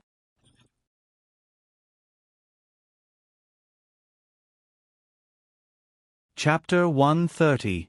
Card name, Diru Beast. Type, Elf card. Level, *******. Race, Bird Beast. Attribute, Light Element. Magic Power, 1500. Attack, 1900. Defense, 900. Ultimate Skill, Sacred Ring, Cat Fist, Cat Eye. It was almost the same panel as the Diru Beast. Remember the URL, Vipkanshu 6, but it had 3 ultimate skills, which was second only to the gold card. Dake looked at the orange halo on the edge of the card and was slightly happy. Dake, who had experienced the bug in the gold card kettle, had a clear understanding of the differences between the white, blue, purple, orange, and gold cards. He immediately picked up the Magic Elf card and looked at it carefully. The Diru Beast's attack power was as high as 1900, making it one of the top 4 Magic Elf cards, top 2000. Although its defense was slightly lacking, 1500 magic power was not a small amount.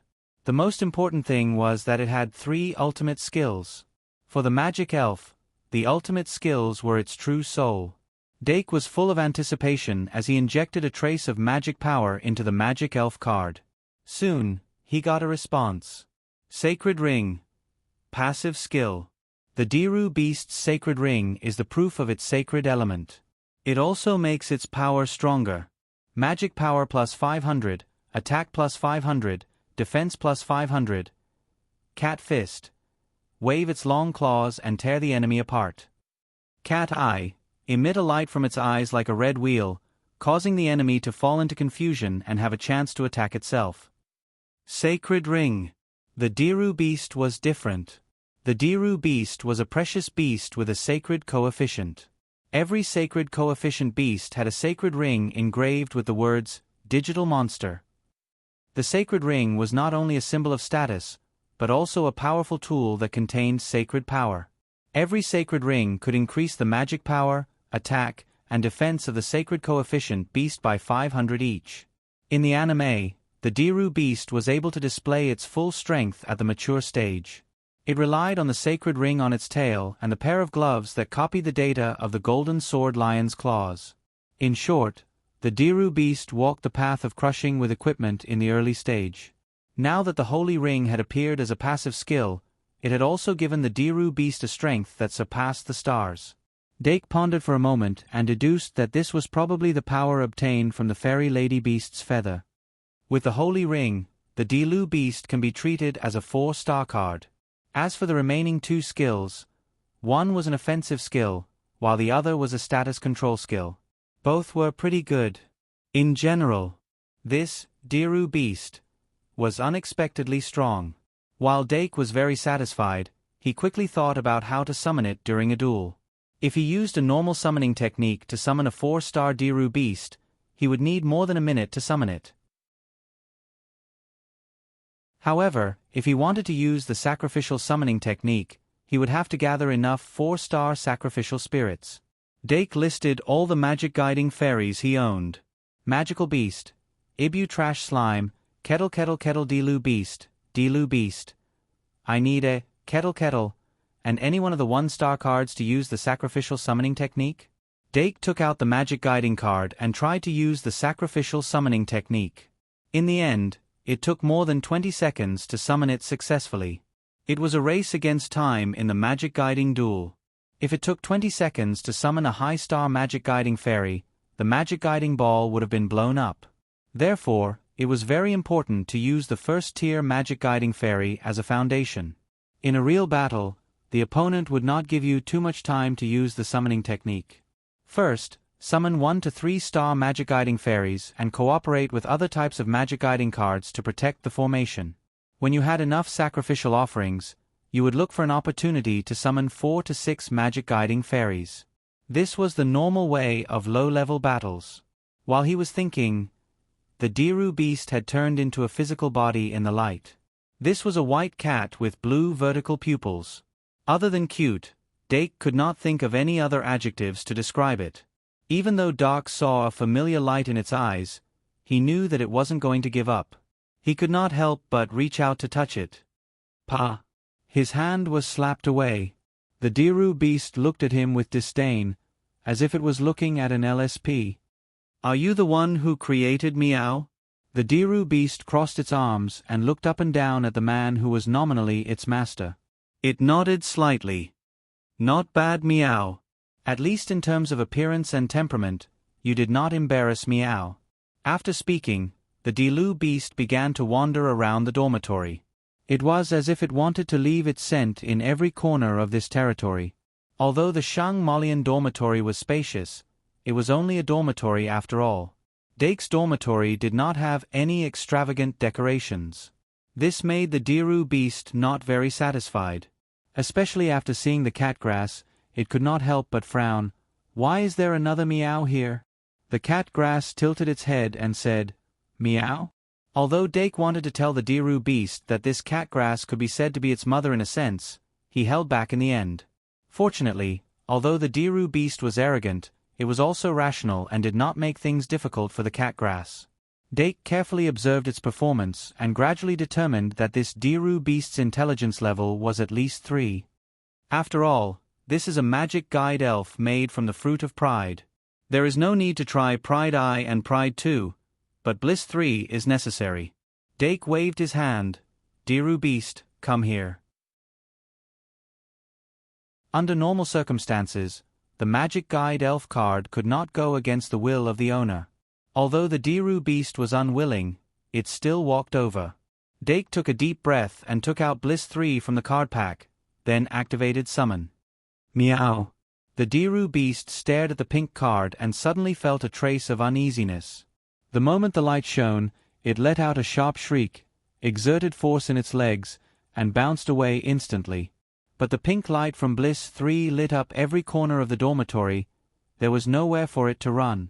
After being caught by the light, the Diru beast tried to break free for a moment. But the emblem of a great crime quickly lit up on its forehead. First it was pride, then bliss. The two emblems alternated.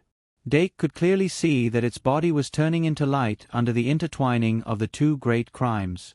It was like when the little demon beast evolved into a demoness, its form began to change into a human female form. Could it be? Dake became excited. But when the evolution process reached a certain point, the light of evolution suddenly shattered. The half-transformed human form returned to its cat form. After the Diru beast landed, it suddenly covered its forehead and a trace of darkness appeared in its eyes. The evolution failed? Dake was stunned.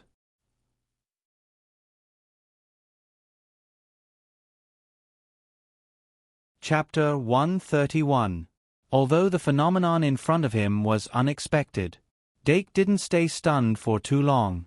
After he came back to his senses, he immediately drew the outline of the light humanoid that evolved from the Dilu beast.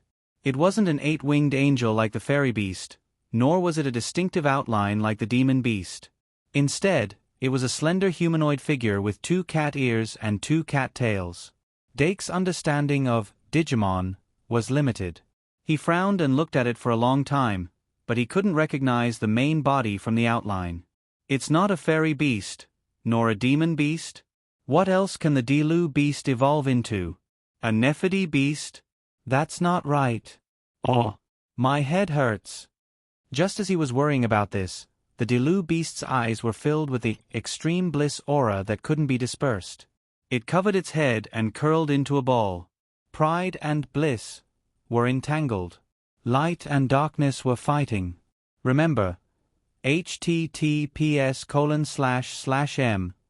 Vipkanchu. VIP. The chaos gradually intensified. When Dake noticed it, her eyes had turned black and white. Pride had also changed. This phenomenon? Dake quickly hugged the Dilu beast and observed it carefully. Although the Dilu beast snorted slightly, it didn't show any signs of rejection. The man and the cat were very close to each other. Until a cold tongue slid across his cheek, Dake finally confirmed the Dilu beast's current state. He grabbed the Dilu beast's tail and gently stroked it. Although the refining materials include the fruit of pride, the sacred ring on the Dilu beast's tail still shows that it belongs to the light side. And Bliss 3 can make the little demon beast evolve into a black Dilu beast. It can be seen that it belongs to the dark side. One black and one white. Is it the fusion of light and darkness? The combination of angel and demon, the Moti's beast? That's not right. The Moti's beast is the ultimate form. It's the combination of a fairy beast and a demon beast, not the Dilu beast. And could it be that the Dilu beast and the black Dilu beast can also combine to evolve? Dake's eyes lit up. He felt that he had finally grasped the key to the matter. Although the evolution failed this time, it indicated a possibility. It was just like how the fairy beast and the demoness beast could fuse and evolve into the ultimate form. The Diru beast and the Heidi Road beast should also be able to fuse and evolve into a complete form. The next question was how to fuse the Diru beast and the black Diru beast. Fusion? Is there such a card in this world? Dake thought as he stroked the cat naturally. Although the Dilu beast's mouth was tightly twisted, its expression clearly showed its enjoyment. Dake suddenly felt his trousers move. He lowered his head and picked up the catnip plant. Hugging left and right. The Dilu beast maintained its tsundere state for about 16 minutes before it woke up with a meow. However, even though its eyes had returned to normal, it still lay on Dake's knee without moving. Omega? Evening. The students came to the cafeteria earlier than usual. The double homework was obviously not enough to dampen their enthusiasm for adventure. Dake sat by the window and ate. He could hear the students on both sides talking about tonight's adventure in the secret passage. Even though the senior students were allowed to explore the underground city during the weekend, the secret passage in the castle was different from the underground city. From the information that he occasionally heard, it was not only Dake and AI Ma who had gained something. It seemed like someone had found a lost painting, an ancient book, a special magic tool. Even though those things disappeared after a while, they were still treasures that aroused people's desire. Even if they were useless, they could still be talked about and flaunted for a while. Not to mention, some ancient objects were indeed extraordinary. Dake came to the library again with a clear goal. He needed a curse cage card and also a fusion card. Curse cage definitely existed, but fusion needed to be researched. However, before that, as a student, he had to do his part. In today's 3 classes, other than the first arithmetic class, Introduction to Magic was only given tasks, and History of Magic was not given any homework. But just the math homework alone was enough for her to outdo 3 of them. Although the Introduction to Magic class mission seemed unremarkable, it actually required a lot of time to complete. Dake had already finished the exercise book, but it still took him 15 minutes to finish the rest of the homework. It was hard to imagine how long the other first-year students would take. Not to mention the other students who were twice as late. So full of malice. After Dake complained, he put away his homework and prepared to walk out of the reading room and explore the sea of bookshelves. However, AI Ma had been observing him. She immediately rushed over when he finished his homework. After being reminded by her, Doc remembered this matter and lent her the notes that he had copied from the murals. AI Ma was delighted when she received the notebook. She bowed slightly and thanked him. "Thank you. When the research results are out, I will share them with you." Dake. AI Ma had already returned to her desk. She bit her pen and began to struggle with the materials that she found earlier. She seemed to know more about the mural than Dake. She already had a goal in mind. Dake looked at the materials and found that they were historical records of a certain era. The Shang Malian Library collected almost all the books in the world. Students could always find the books they wanted. Dake did not think there was a problem before, but now that he knew the location of the castle and part of its meaning, he was terrified. 3 hours later. Dake walked out of the sea of bookshelves with 2 books in his hands. One was The 3,000 Uses of the Curse Cage. The other was On the Extraordinary Characteristics of the Fusion Card Set. Sure enough, there was fusion in this world. A duel without fusion was not a duel at all. It was late at night. There was almost no one in the reading room. There was only a girl with fluffy hair and a blonde boy in the corner. It was very quiet. There was only the sound of the pen touching the paper. In the common room of the aristocrat house. Anna was playing magic chess with Luo Si. Although she lost again and again, she kept on fighting. The two of them did homework in the library for 2 hours, but the homework helper was lost in the sea of bookshelves. In the end, they did not even see each other. Anna was not very interested. She asked casually, Luo Si, which of the 5 universal spells are you going to do first? Luo Si frowned and thought for a while. I want to do the Fade spell, but it seems to be very difficult. Maybe I should start with something simple, like the Push spell? Anna, oh, that seems to be the case. I also wanted to do the Blink spell, but I don't think I can do it well. Luo Si nodded. The Blink spell is also good. It can flash forward 1 to 3 meters. It has a high tactical value. Anna, let's do the Magic Bullet spell.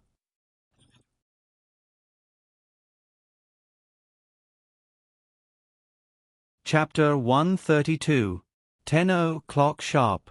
When Dake came out of the library, he bumped into the crowd returning from the secret passage. The fairies were so dense that they covered the sky and the earth, urging the students to return to the dormitory as if they were escorting criminals. I don't know when this wave will pass. Dake shook his head and leaned against the window, waiting for the crowd to pass. The moonlight was not affected at all and was still as clear as water. Half of his face was illuminated by the light, and he saw White and Luo boat hurriedly passing by the external bridge. Remember the last astronomy class was also in this position? Dake faintly recalled the memory, and then he couldn't help but shake his head. The next day, Friday. Aristocrat House. Common Room. Website. https://m. Vipkanshu. VIP as usual. Dake enjoyed the breakfast brought by the little demon. This morning's great sage Daly finally mentioned the incident that happened at the Shang Malian Academy. Although the school tried hard, it didn't seem to have much effect. The great sage Daly still listed the incident as the headline, and the banner on the front page was pasted with the picture of the principal of ARTI. However, the angle from which this incident attracted attention was slightly different from what Dake had imagined. The condemnation of the fairies was not as strong as expected. It seemed that the fairies themselves were unreliable, so people didn't think it was surprising. Only some parents were surprised that the academy appointed fairies as professors. However, due to the Treaty of the 100 Races Alliance signed during the war, the kingdom's aristocrats couldn't openly criticize this. People were more thankful that the students who were affected by the explosion were safe and sound. The academy submitted the name list of the students involved to the court, but the court didn't release it due to confidentiality regulations. Only the name of Mr. Hai Xing appeared in the public document. The whole incident fermented for a whole day, and the most intense words came from the saint, who had nothing to do with it. Moreover, the angle of the saint's condemnation was quite strange. They actually accused the principal of ARTI of slandering the moon god. Dake couldn't help but laugh when he saw this. The so-called moon god was actually a very general name. Any god related to the moon could be called a moon god.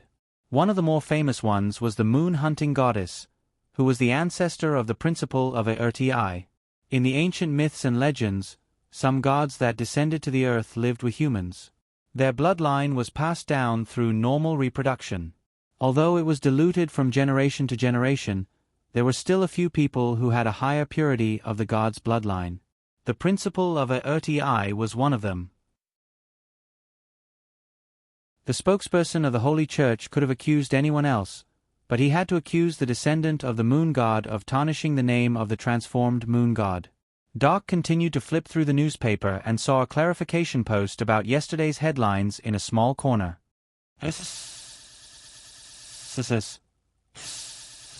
After reading up to this point, Doc seemed to have thought of something. He turned back to look at the report about the moon goddess and fell into a short period of contemplation. If the principal of ARTI was still busy last night, then who was teaching the history of magic class yesterday afternoon? It can't be hers. Time passed by quickly. When Dake put down the newspaper, the branch card in his wallet suddenly vibrated. He took it out and looked at it. It was dual class location notice. Dual classes were usually held in the classroom, but sometimes they would be held in the dual hall. Professor Cheong-si would inform him in advance every time there was a change of classroom. I wonder what Professor Cheong-si will talk about in the duel class? After experiencing the fierce battle with the moon goddess, Dake's expectations for the duel class increased slightly. However, when the first-year students of the 4 branches entered Duel Hall 2 at the same time, what awaited them was a high-intensity physical training class. Professor Cheong-si seemed to think that the students' poor physical fitness wasn't enough to deal with the crisis they might encounter, or simply thought that they had too much energy and had nowhere to release it. In short, during this class, she fiercely drilled the first-year students. The students with weaker physical strength suffered unspeakably. Some gritted their teeth and held on, stubborn and beautiful. Some people protested, but were ignored. It wasn't until halfway through the class that 2 students suddenly fainted that Professor Cheong-si temporarily stopped the physical training and sent the 2 students to the infirmary as quickly as possible. About 15 minutes later, Professor Cheong-si returned to the classroom. A student of the Noble Academy immediately made things difficult, loudly reprimanding her for being inhumane, and then received the reward of 2 training missions. Professor Cheong-si furrowed her brows and thought. Several other students asked her about the physical condition of the 2 people who were sent to the infirmary. Professor Cheong-si was puzzled. It's strange, Sister Kalyen said that they fainted because of long-term malnutrition. But our cafeteria is the battlefield of halfling chefs. Don't they eat? When a night student who was close to one of the 2 claimed that the halfling was a big eater, Professor Cheong-si was even more puzzled. But the little magisters didn't escape the following training because of this. The 2 students didn't faint because of the training either. This matter seemed to become a mystery, one that would always be difficult to explain in the life of the academy. At the end of the class, Professor Cheong-si arranged for the students to write a long paper on the importance of physical strength in magical duels. At the same time, she said that she would hold a second in-class competition before Christmas. In any case, this morning's duel class couldn't be considered pleasant. The 2 people who fainted were Isaac from the School of Magic and Wagner from the School of Knights.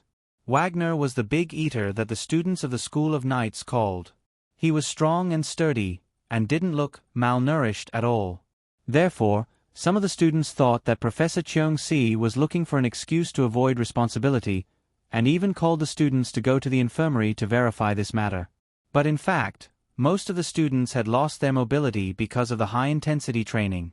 Some of them didn't even eat lunch and slept until the afternoon. Dake's physical strength could only be considered above average, and he also almost fell asleep in the bathtub.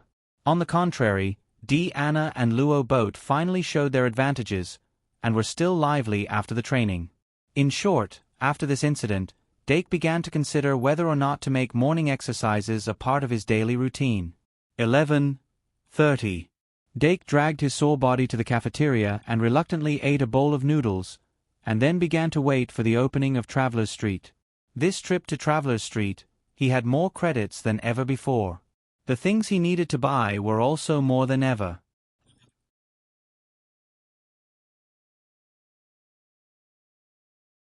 Chapter 133.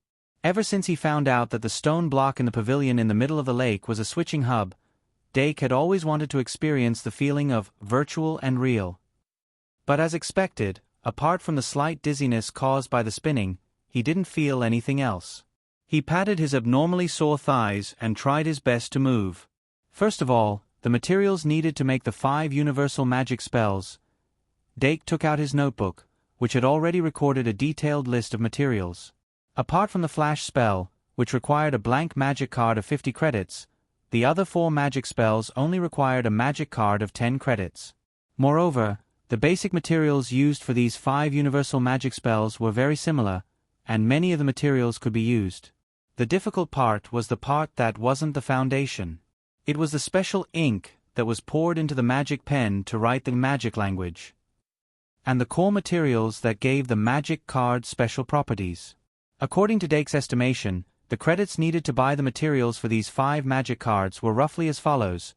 Remember the website, Vipkanchu. 6. 1. Magic bullet spell, 100 credits. 2. Push spell, 200 credits. 3. Obstacle spell, 300 credits. 4. Fade spell, 400 credits, 5, flash spell, 1,000 credits among them. The flash spell was obviously more difficult to make than the other 4 magic spells by more than one level. The materials needed to make the flash spell were also very expensive. Students had to choose a suitable magic card according to their credit limit and the strength of their abilities, and they had to complete it in the Introduction to Magic class on Monday. Of course, the main purpose of the class was to learn how to brand a magic spell on a magic card. As long as they learned this important step, they could continue to make other magic cards according to their own needs.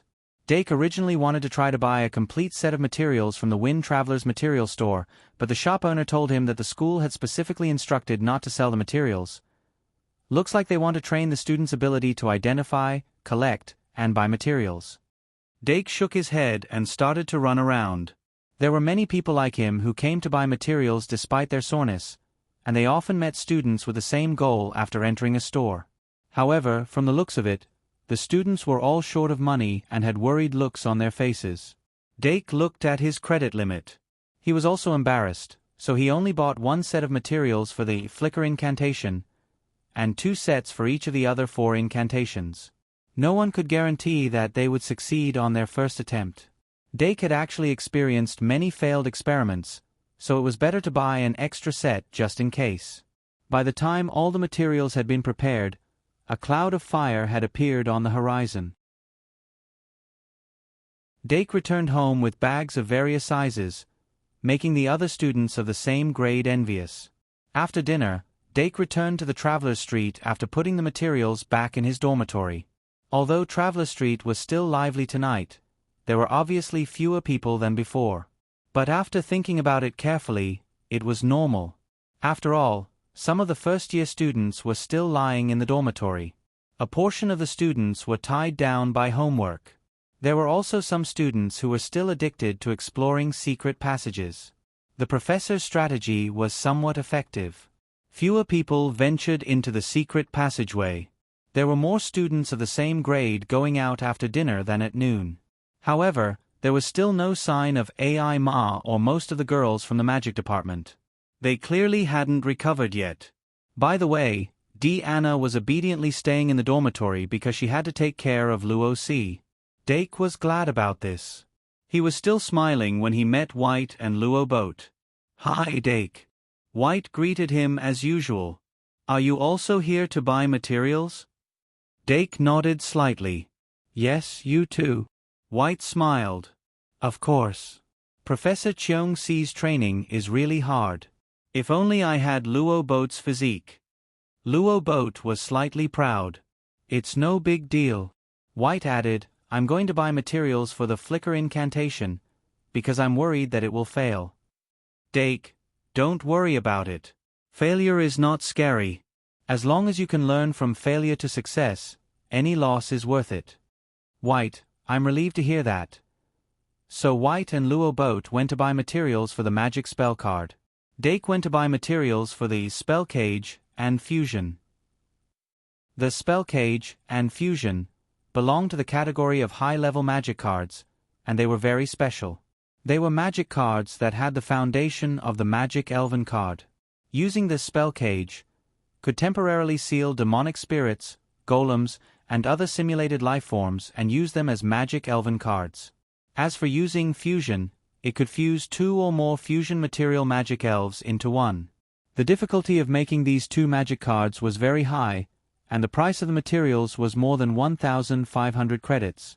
Although Dake found the list of materials to make these 2 magic cards from the 3,000 uses of the spell cage, and on the extraordinary characteristics of the Fusion series card set, he wasn't confident that he could make them successfully. In order to complete the making of these 2 magic cards, he had to learn the magic language by himself. Buying materials in advance was just to be able to start the experiment at any time. However, the materials for these 2 magic cards were very difficult to find, so Dake had to continue looking for them the next day. It wasn't until noon on Saturday that Dake had collected all the materials for the 2 magic cards. After lunch, Dake came to the Cat flower shop. The necessary materials for making magic cards have been collected. Next, I can finally start to study my own system. The success of making the Diru Beast gave him a lot of inspiration. In his opinion, the value of the cat grass was no less than a high-level alchemy tool. In layman's terms, after using the cat grass to cultivate the great sin into a fruit, it could give the great sin fruit certain biological characteristics. For example, frowny face pride plus cat grass, cat, equals pride fruit, cat. It could be used to refine a magic elven cat. But what if he used other types of cat grass? For example, frowny face fury plus cat grass, carp, equals fury fruit, carp. Then, could he use the fury fruit, carp, to refine a carp king that could rely on fury to evolve? Or, could he use the greed fruit, cat, to refine a meow meow that could rely on greed to evolve? The process of exploring the unknown was fascinating. Dake's enthusiasm for this kind of research was obviously higher than others. It had been half a month since he last entered the cat flower shop. There were also a few more types of cat grass in the shop. According to the shop assistant, these should be the types that the customers had a good response to. Is the cobra that I met before gone? I don't know if it was taken back or bought by someone. Dake walked around a little and couldn't help but squat down, picking up a ragdoll cat and rubbing against it. Meow, the cat grass was really irresistible.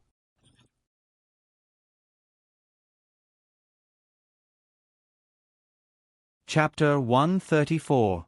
The shop assistant was in her early 20s. Her hair was tied up behind her head with a hairband. She wore an apron and gloves. She looked very plain. The students liked to call her Miss Cat. Miss Cat still remembered this blonde boy. She had a good memory. As long as she bought cat grass from the shop, she would remember it. Seeing that the young man was so immersed in the cats that he couldn't extricate himself, she didn't disturb him. She just curved her thin eyes and watched softly. Cats were a gift from the heavens. She didn't hate anyone who liked cats.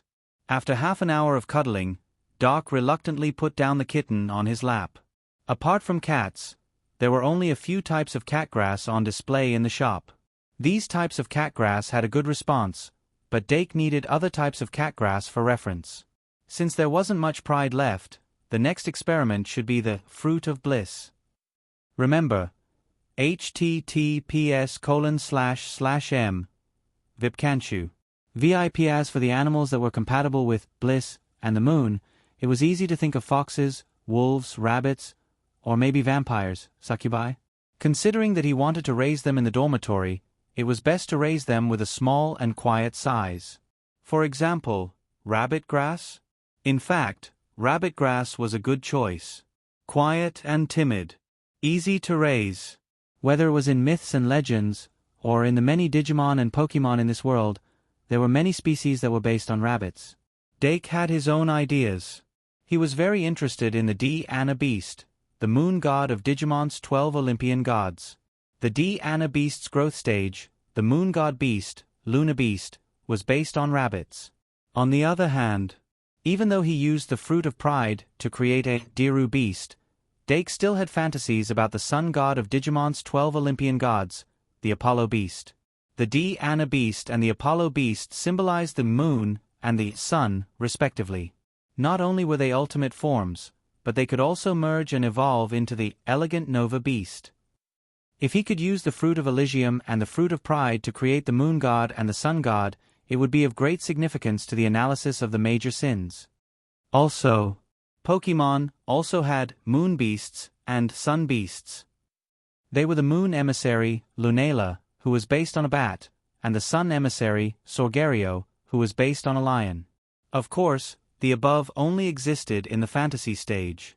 Considering that Dake didn't find the rabbit grass in the shop assistant's secret room last time, nothing was certain yet.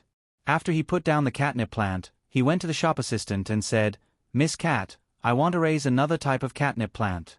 Can you show me the new test subject?" The shop assistant naturally wouldn't refuse. "Of course you can. How's your pot of catnip grass?" Dake smiled. "Of course, it's very healthy." The shop assistant turned around and led him to the secret room that he had entered last time. Although Dake had been here once, he still couldn't adapt to the environment in this secret room. There were more catnip plants than the last time he was here, and they were densely placed in the room. Among them, the most eye-catching one was still the huge snapdragon grass. The shop assistant obviously took good care of the snapdragon grass. It was getting fatter and fatter. Around the snapdragon grass, the other types of catnip plants were also very healthy. Doc endured the discomfort in his heart and began to search through the pile of catnip grass. The shop assistant said happily, "How is it?" "Actually, the customer's response has been very good recently, so we added more improved products. For example, the cow grass can not only be raised as a pet, but it can also be used to produce juice to satisfy the customer's daily demand of a cup." Fruit juice? Dake's eyelids twitched. The catnip plant that the shop assistant pointed at was a small cow that was only knee-high, so the juice she was talking about, Dake couldn't help but murmur, maybe it can be used to make milk cans. The shop assistant said, "What?" Dake said, "No, nothing. I was just thinking, why don't we have the rabbit grass, which looks very popular?" The shop assistant said awkwardly, "We are developing it." "Well, actually, we haven't solved the problem of the rabbit grass being scared to death by high decibels." Dake said, "You can do that?" The shop assistant shrugged. "We can't help it, the rabbit grass is just that timid." Dake thought for a while and said, "When this problem is solved, can I order one?" The shop assistant said happily, "Of course." Dake looked around the secret room for a while and asked curiously, "Is there a lion-cat grass?" The shop assistant said, "We haven't solved the lion-cat grass's bad habit of biting people." Dake said, "Girl's word. I'll order one too." Things didn't go as smoothly as Dake had imagined. The so-called test products were almost equivalent to defective products. Not to mention the rabbit grass and the lion-cat grass that hadn't been developed yet, most of the cat grass in the secret room had biological defects. They weren't like the original cat grass, which had been developed with mature technology. Among them, the ones that had complete biological characteristics were some of the more lingering varieties. For example, the most conspicuous snapdragon grass and the little cow mentioned earlier. In short, there were no foxes, rabbits, or bats. But there were dogs and rats. The dogs were puppies that were similar to English bulldogs. The rats were brown-furred ratty rats. Dake couldn't imagine what kind of tragedy would happen if he stuffed a puppy and a ratty rat into the house when he already had a cat grass at home. But that snapdragon grass was just too creepy. And he didn't want to raise cows in the dormitory. Not to mention spider grass and scorpion grass. Just thinking about it made him panic. When he had his own club and studio in the future, he might consider these. But raising them in the dormitory was just too much. How about that little cow? Maybe I can really use this to cultivate a big milk can? And the juice produced by the cat grass can be put into a pot for refermentation. Maybe it can produce juice with special effects? Now that I think about it, I suddenly think it'll work. And the cat grass won't grow. This little cow isn't even knee-high. It's not bad to raise it as a pet cow. Dake tried hard to convince himself. In the end, considering the sustainable development strategy, he made the final decision. After the improvement of the rabbit grass is completed, you must save one for me. Dake made another reservation with the shop assistant and returned to the dormitory with a pot of cat grass.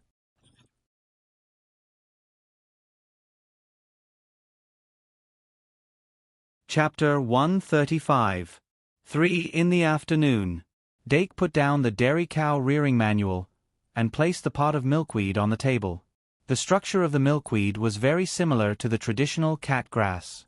They both had a vine-like stem that extended from the tail and were planted in the pot.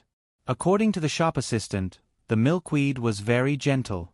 It liked to be quiet and didn't like to move. It was more suitable to be raised in the dormitory. However, to ensure that it could produce a cup of milk every day, it needed to be fed with a special magic potion. The price of the magic potion was very similar to the magic potion used to cultivate the insect tree. It was about 30 credits per bottle and could be used for a month. As such, Dake spent a lot of credits on raising the milkweed and insect tree every month. Dake put his hand on the milkweed's head. The little cow raised its head and used its round horns to rub against Dake's palm. It looked very obedient. This made Dake feel less repulsed by the fact that he was raising a cow in the dormitory. He then followed the instructions in the Dairy Cow Rearing Manual and tried to squeeze the milk for the little cow for the first time. Because the milkweed was very gentle, the whole process was very smooth. After squeezing all the milk, there was just enough for 1 cup. Website: https://m Vipkanchu. VIP. The milk of the milkweed was a natural milk drink. Not only did it not have too many impurities, it also had a natural fragrance. Dake dipped his finger in it and tasted it. It tasted like fruit milk, but it wasn't that sweet. In general, if you added some sugar to taste it, it would be a very good milk drink. Good girl. Dake touched the little cow's head to show his appreciation. He then took out Kettle Pot and used the usual summoning spell. The next step was to appraise the value of the milkweed. Could the milk of the milkweed be treated as fruit juice and be referment? Bzzz. The newly summoned Kettle Pot stretched its head out and rubbed against Dake's hand. Dake stroked its chin and neck back and forth, making it so comfortable that it closed its eyes. Taking advantage of this opportunity, Dake poured the cup of milk into the hole in Kettle Pot's shell. In less than 2 minutes, the cup of milk was completely fermented. Dake placed a new glass of milk on the table and summoned the little demon beast. Then, she used a silver spoon to scoop up a small spoonful of milk and fed it. The little demonic beast opened its mouth and smacked it, while a trace of unsatisfied expression appeared on its face. "How is it?" Dake asked with concern. The little demonic beast shook its head. "The taste is all right, but I can't taste its specific effects. It's too little." Dake scooped another spoonful and fed it. "Is this enough?" The little demonic beast, Majimoto. Dake, huh? The little demonic beast, Majimoto. Dake, huh? The little demonic beast, Majimoto. In the blink of an eye, half a cup of milk was gone, and the little fiendish beast was still Majimoto. Dake's face darkened. He poked the spoon into Dake's mouth and took a sip from the cup. Instantly, an indescribable sweetness flowed into his heart. It had the mellowness of the milk and the freshness of the fruit. It left a rich aftertaste. Gradually, the aftertaste spread throughout his body. His heart was slightly restless, and his limbs that were still sore from the high-intensity training gradually regained some vitality. Dake suddenly realized that the milk's effect was to replenish vitality. After the blue fruit's mana recovery and the white dried fruit's HP recovery, there was finally a juice that could restore vitality. This milk obviously couldn't be drunk before bed, but it was a good choice as a supplement after morning training. Dake drank the rest of the milk in one gulp and energetically began his next experiment. Basically, he needed to confirm that the blossoming and bearing fruit wasn't a specialty of the catgrass. Only then could he continue his research. It was very simple to confirm this. He just needed to feed the milk cowgrass a little bit of great sin, and he would be able to see the general effect. Thus, he carried the milk cowgrass to the balcony and opened the protective fence protecting the insect tree so that the milk cowgrass could come into contact with the insect tree. Within the insect tree, there were 2 branches that were in a semi-hard and semi-soft state. One of the branches at the top had an unused 1 point of pride stored in it. Inside a branch at the bottom of the tree was the 5 points of bliss that he had drawn yesterday. Since his target was the fruit of bliss, he only allowed the milk cowgrass to suck on the branch that contained the bliss. Great sin, indeed, had an unusual charm. The milk cowgrass only tried to lick it once, and it was already infatuated with the branch. It stuck out its pink little tongue and tried to suck on it. Meow. Dake hugged the cat grass that was trying to get closer and held it in his arms. A few minutes later, a faint bliss emblem appeared on the top of the milk cow grass's head, and a small bump grew out. This made Dake feel relieved. Then he extracted the 5 points of bliss and fed it through the branch, causing the bump on the milk cow grass's head to grow small buds. Today is the 4th of November. Dake looked at the time and estimated the time for the next harvest. According to the efficiency of blooming at 6 o'clock and fruiting at 7 o'clock, I still need 4 points of bliss. I can extract 5 points every day, and it will take 3 days. Next Tuesday. With a hint of anticipation, Dake closed the gate of the insect tree under the catgrass's despairing gaze. Sunday morning. Dake planned his route and spent an extra 15 minutes on his morning run. After the run, he took a shower and drank a cup of freshly squeezed milk. He was instantly energized. At this time, the little devil monster delivered breakfast to him. Dake didn't go to the common room. Instead, he ate in his bedroom and read the newspaper. After reading the newspaper, his hair was almost dry, and it was time for him to welcome the new day with a new look. From this afternoon onwards, Dake started to learn the magic language on his own. His life became busy and fulfilling again. The magic language wasn't hard to learn, and Dake's learning process was quite smooth. When his peers were playing chess, going shopping, having fun, and going on adventures, he was constantly absorbing knowledge. When learning something, if it was effective and there was obvious improvement, it was actually very easy to get addicted to it. When you could derive pleasure from learning, there was no difference between learning and playing. That night, good news finally came out of the castle. The 7 couples whose emotions and memories were absorbed by the moon goddess had finally fully recovered under Sister Kal Yen's careful treatment. After the 7 couples walked out of the infirmary and learned that their relationship with their lover had been indirectly approved by the goddess, they were all moved and their feelings for each other naturally deepened. Originally, when students fell in love, they paid more attention to the present and didn't think about the future, so it was very difficult for them to reach the end. Even if they really liked each other at first, it was easy for them to doubt themselves and the other party for various reasons. Their relationship gradually deteriorated and eventually led to a breakup. This encounter was like a reassuring pill to them. Perhaps it could help them reach the end of the road.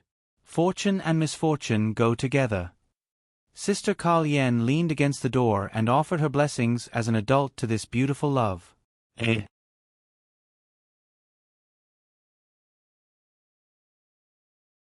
Chapter 136. The first Monday of November. Professor Shi Erfu finally returned from her trip.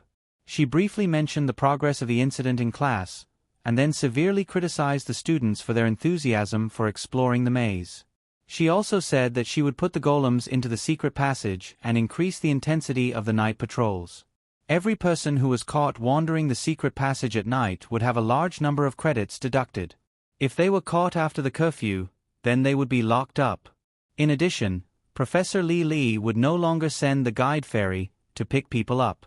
Those who got lost in the secret passage would have to bear full responsibility. In other words, as long as you don't go to the secret passage at night, or you don't get caught by the golems and you don't get lost, it's completely okay? Dake felt that he had correctly understood Professor Shi Erfu's meaning. The fact that the school didn't directly block the entrance to the secret passage was actually a statement. Remember the URL.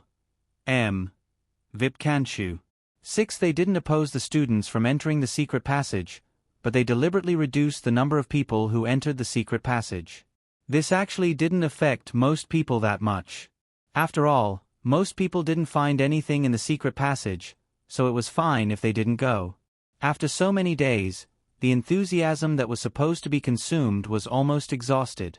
Only a small number of students with a strong purpose were estimated to be playing hide-and-seek with the golems in the secret passage.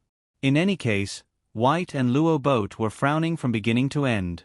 After Professor Shi Erfu gave out more than twice the usual amount of homework, the summoning class was announced to be over. The first-year students finally ushered in the long-awaited Magic Guide class. They temporarily put aside their complaints about the doubled amount of homework, brought large and small bags of materials, and waited in the Magic Guide classroom early. Professor Ka Zayer entered the classroom at the right time and humorously said to the audience, "It seems that everyone has quite a lot of credits to spare. Each one of you brought more materials than the other? Not to mention other things, it really was a lot." After all, the materials for a magic bullet spell were around 100 credits, so it was normal to bring 2 more in case of failure. Most students didn't bite off more than they could chew. Their credits didn't allow them to bite off more than they could chew. In short, it was a relatively rational choice to start learning from Magic Bullet Incantation first.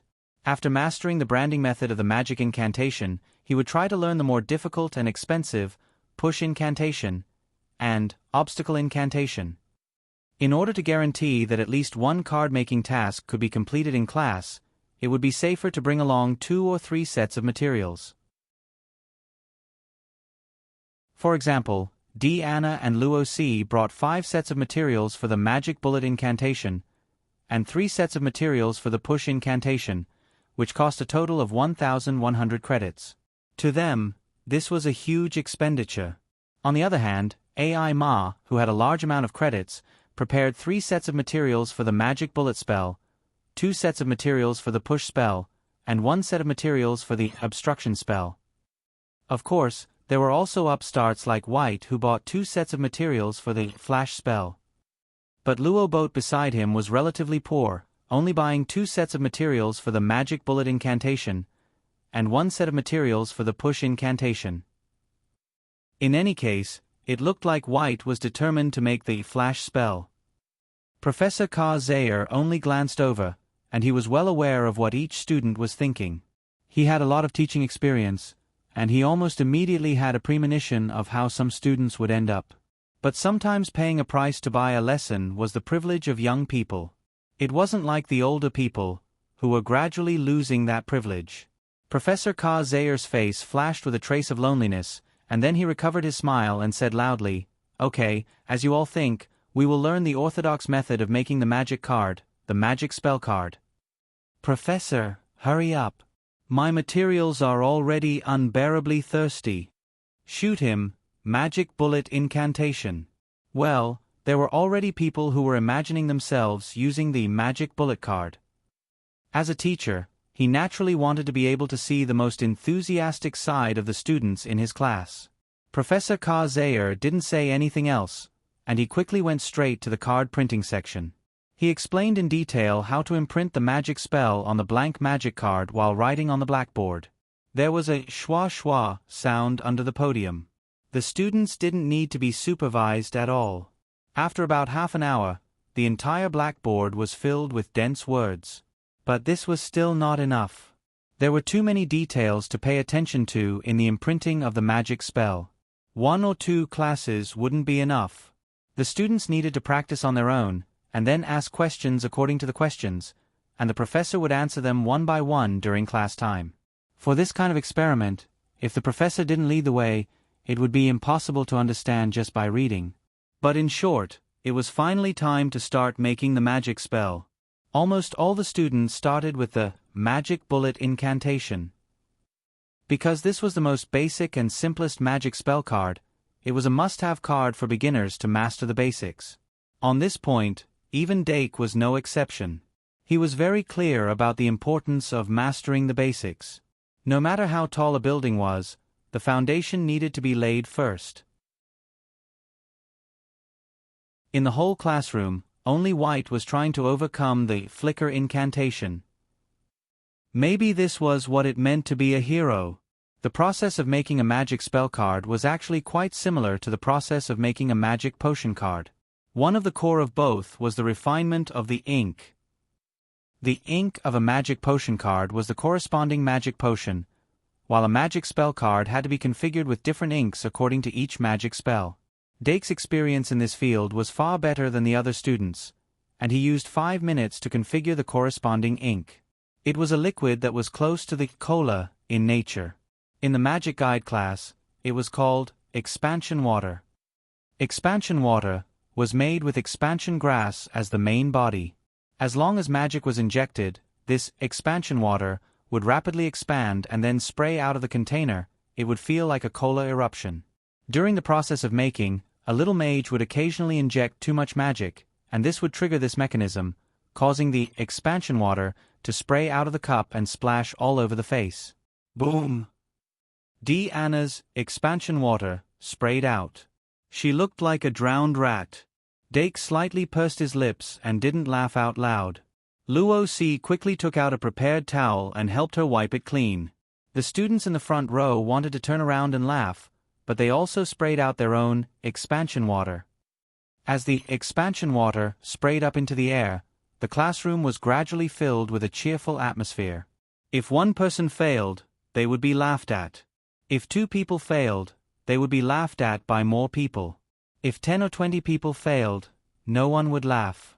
Dake flipped open the magic bullet spell that he had extracted and had already started to brand the spell. Professor Zaire unknowingly came up behind him. In addition to the mixing of the ink, the most important thing to pay attention to was the amount and frequency of magic required for every stroke of the magic pen when writing the magic guide language. It had to be precise and stable enough. This was really too difficult for little mages who had just awakened their magic. The higher the level of a magic spell card, the higher the requirements in this aspect. In the process of making a magic spell card for the first time, more than 80% of the little mages failed. It was Dake's first time copying a magic spell according to the standard method. In order to be proficient as soon as possible, he specially prepared a large number of 10-credit magic guide cards.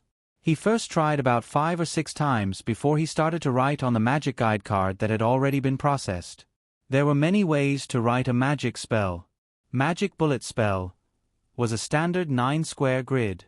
It only needed 9 characters to form a magic spell. However, the composition of these 9 characters was not easy.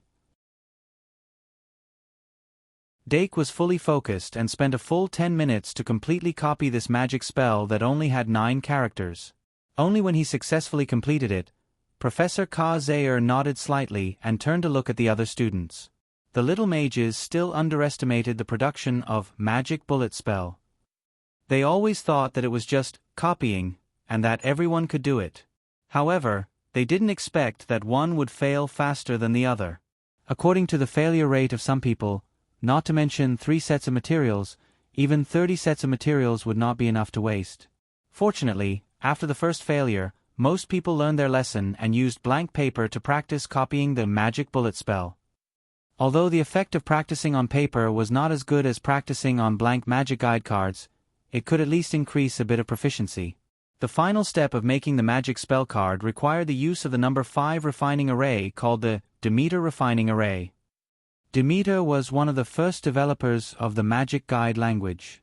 He compiled the 63 magic runes that formed the foundation of the magic guide language.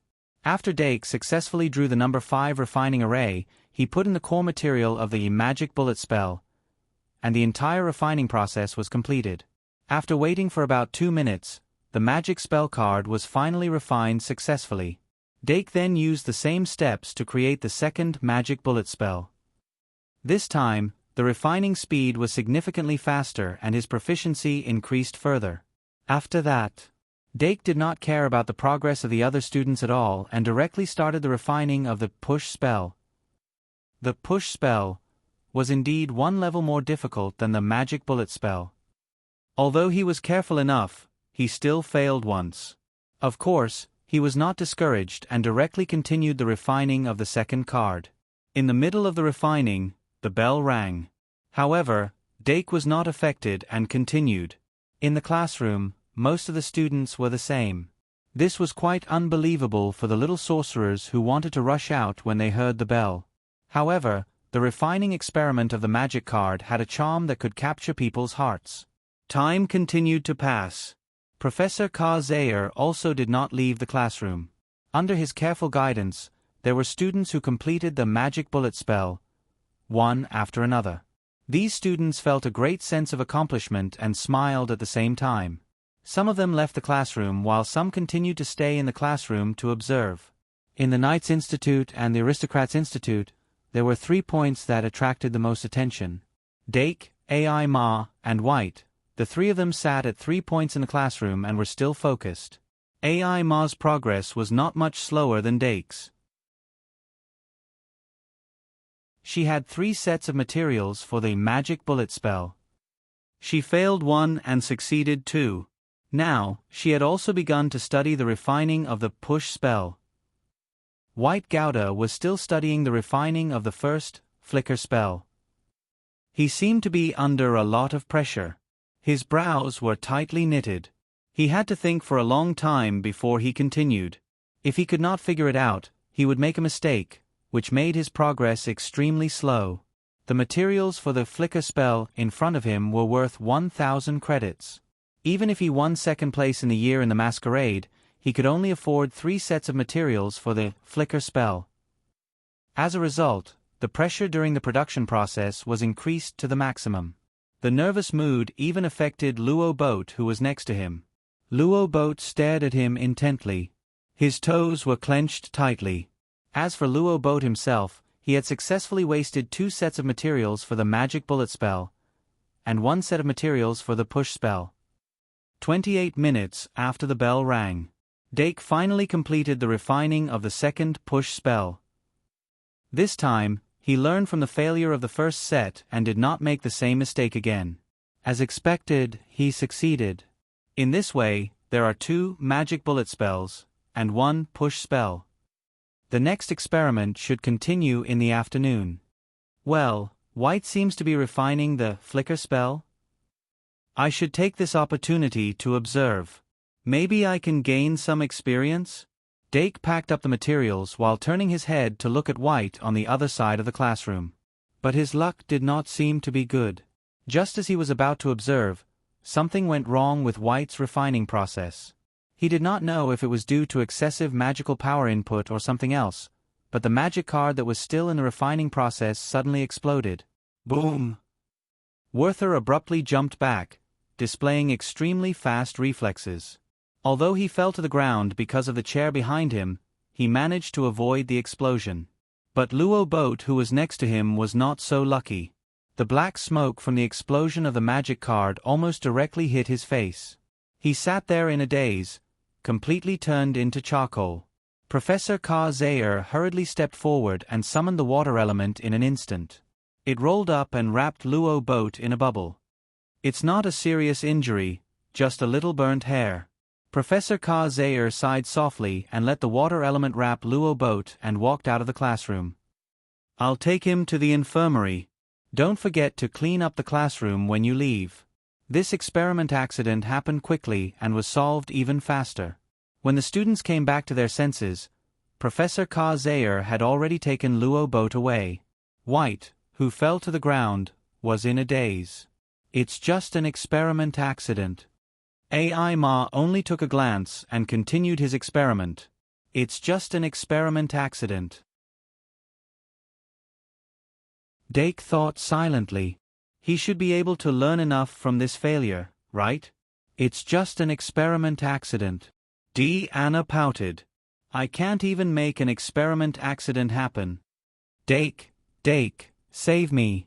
Dake had no choice but to start teaching. While Anna and Luo C benefited greatly, he also learned about the production of the magic bullet spell from another angle. So it's possible to make mistakes in these few points? Thus, he accumulated more knowledge. 4K/2 in 1. So far in August, monthly votes, rewards, blades, a total of 25 chapters have been added. There were still 6 days left. The end of August. There would be no more bounties in September. This month's final bounty would determine how much to add next month. In addition, the July bounty had 43 chapters. There were still 20 chapters left and 23 chapters left. There were still 6 days to think of a way to add more chapters. Finally, ask for a monthly vote. Row_.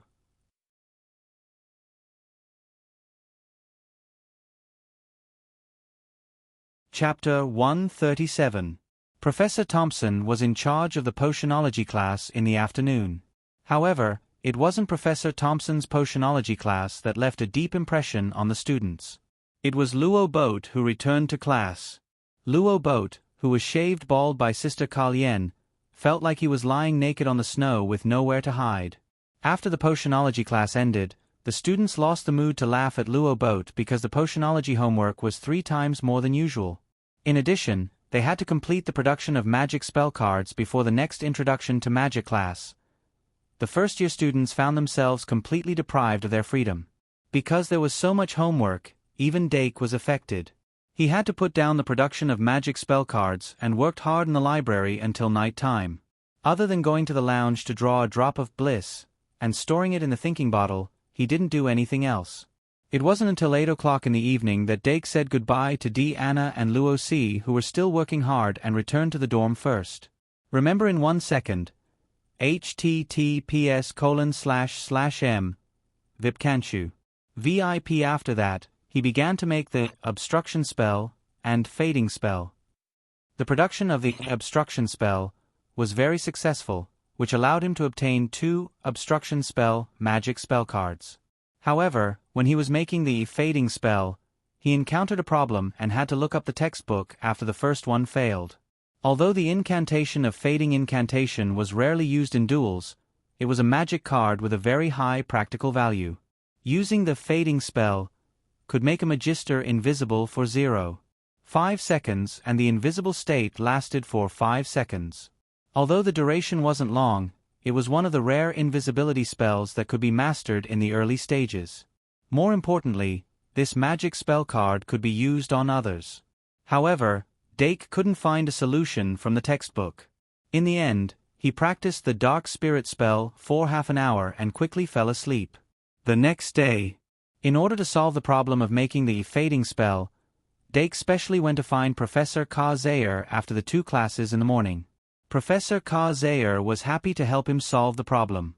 After getting the answer, Dake successfully made the invisibility spell magic card by noon that day.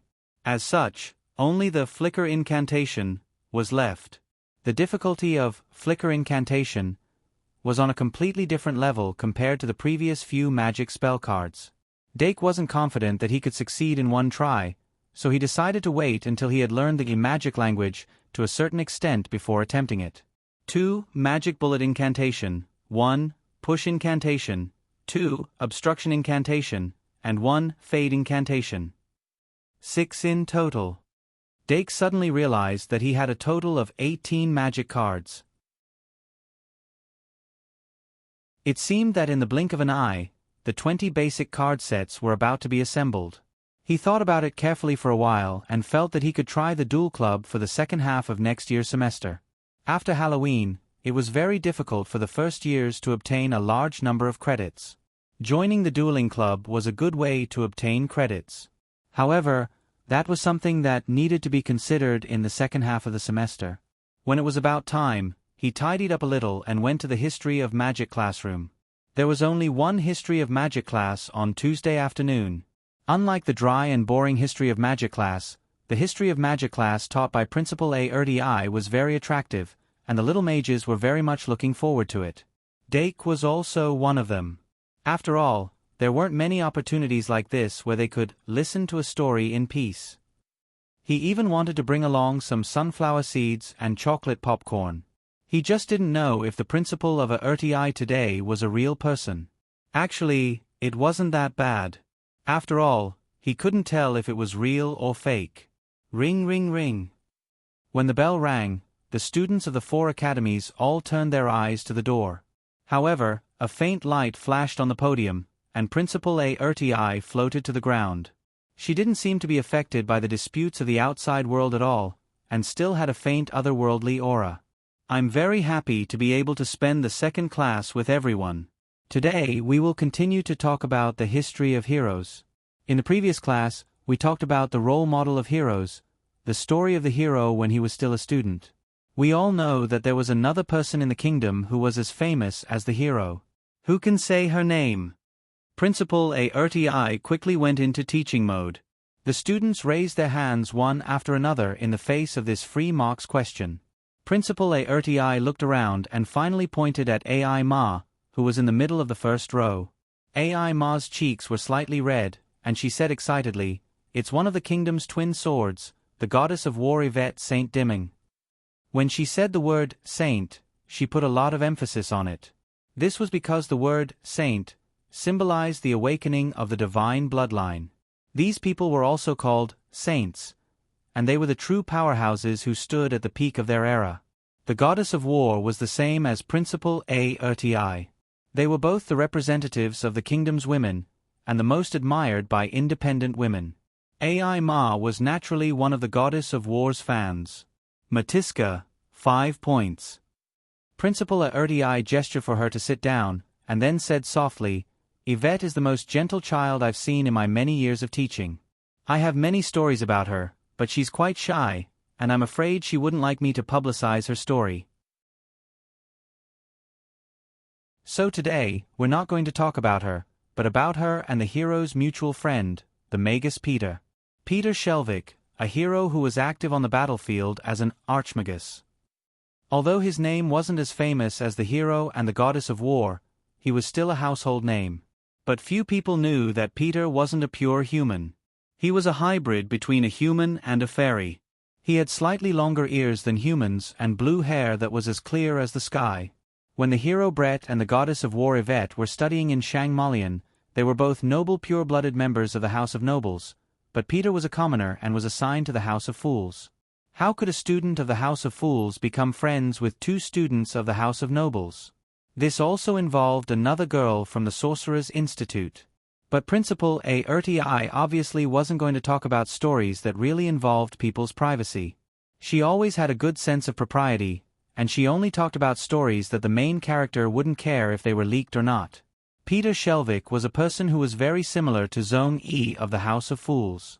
His wisdom was hidden deep within, and his heart was pure and naive. He had the greatest possibility. As a hybrid of fairies, he didn't have the natural mischievous and active nature of fairies. He was a quiet person who was different from those of his age.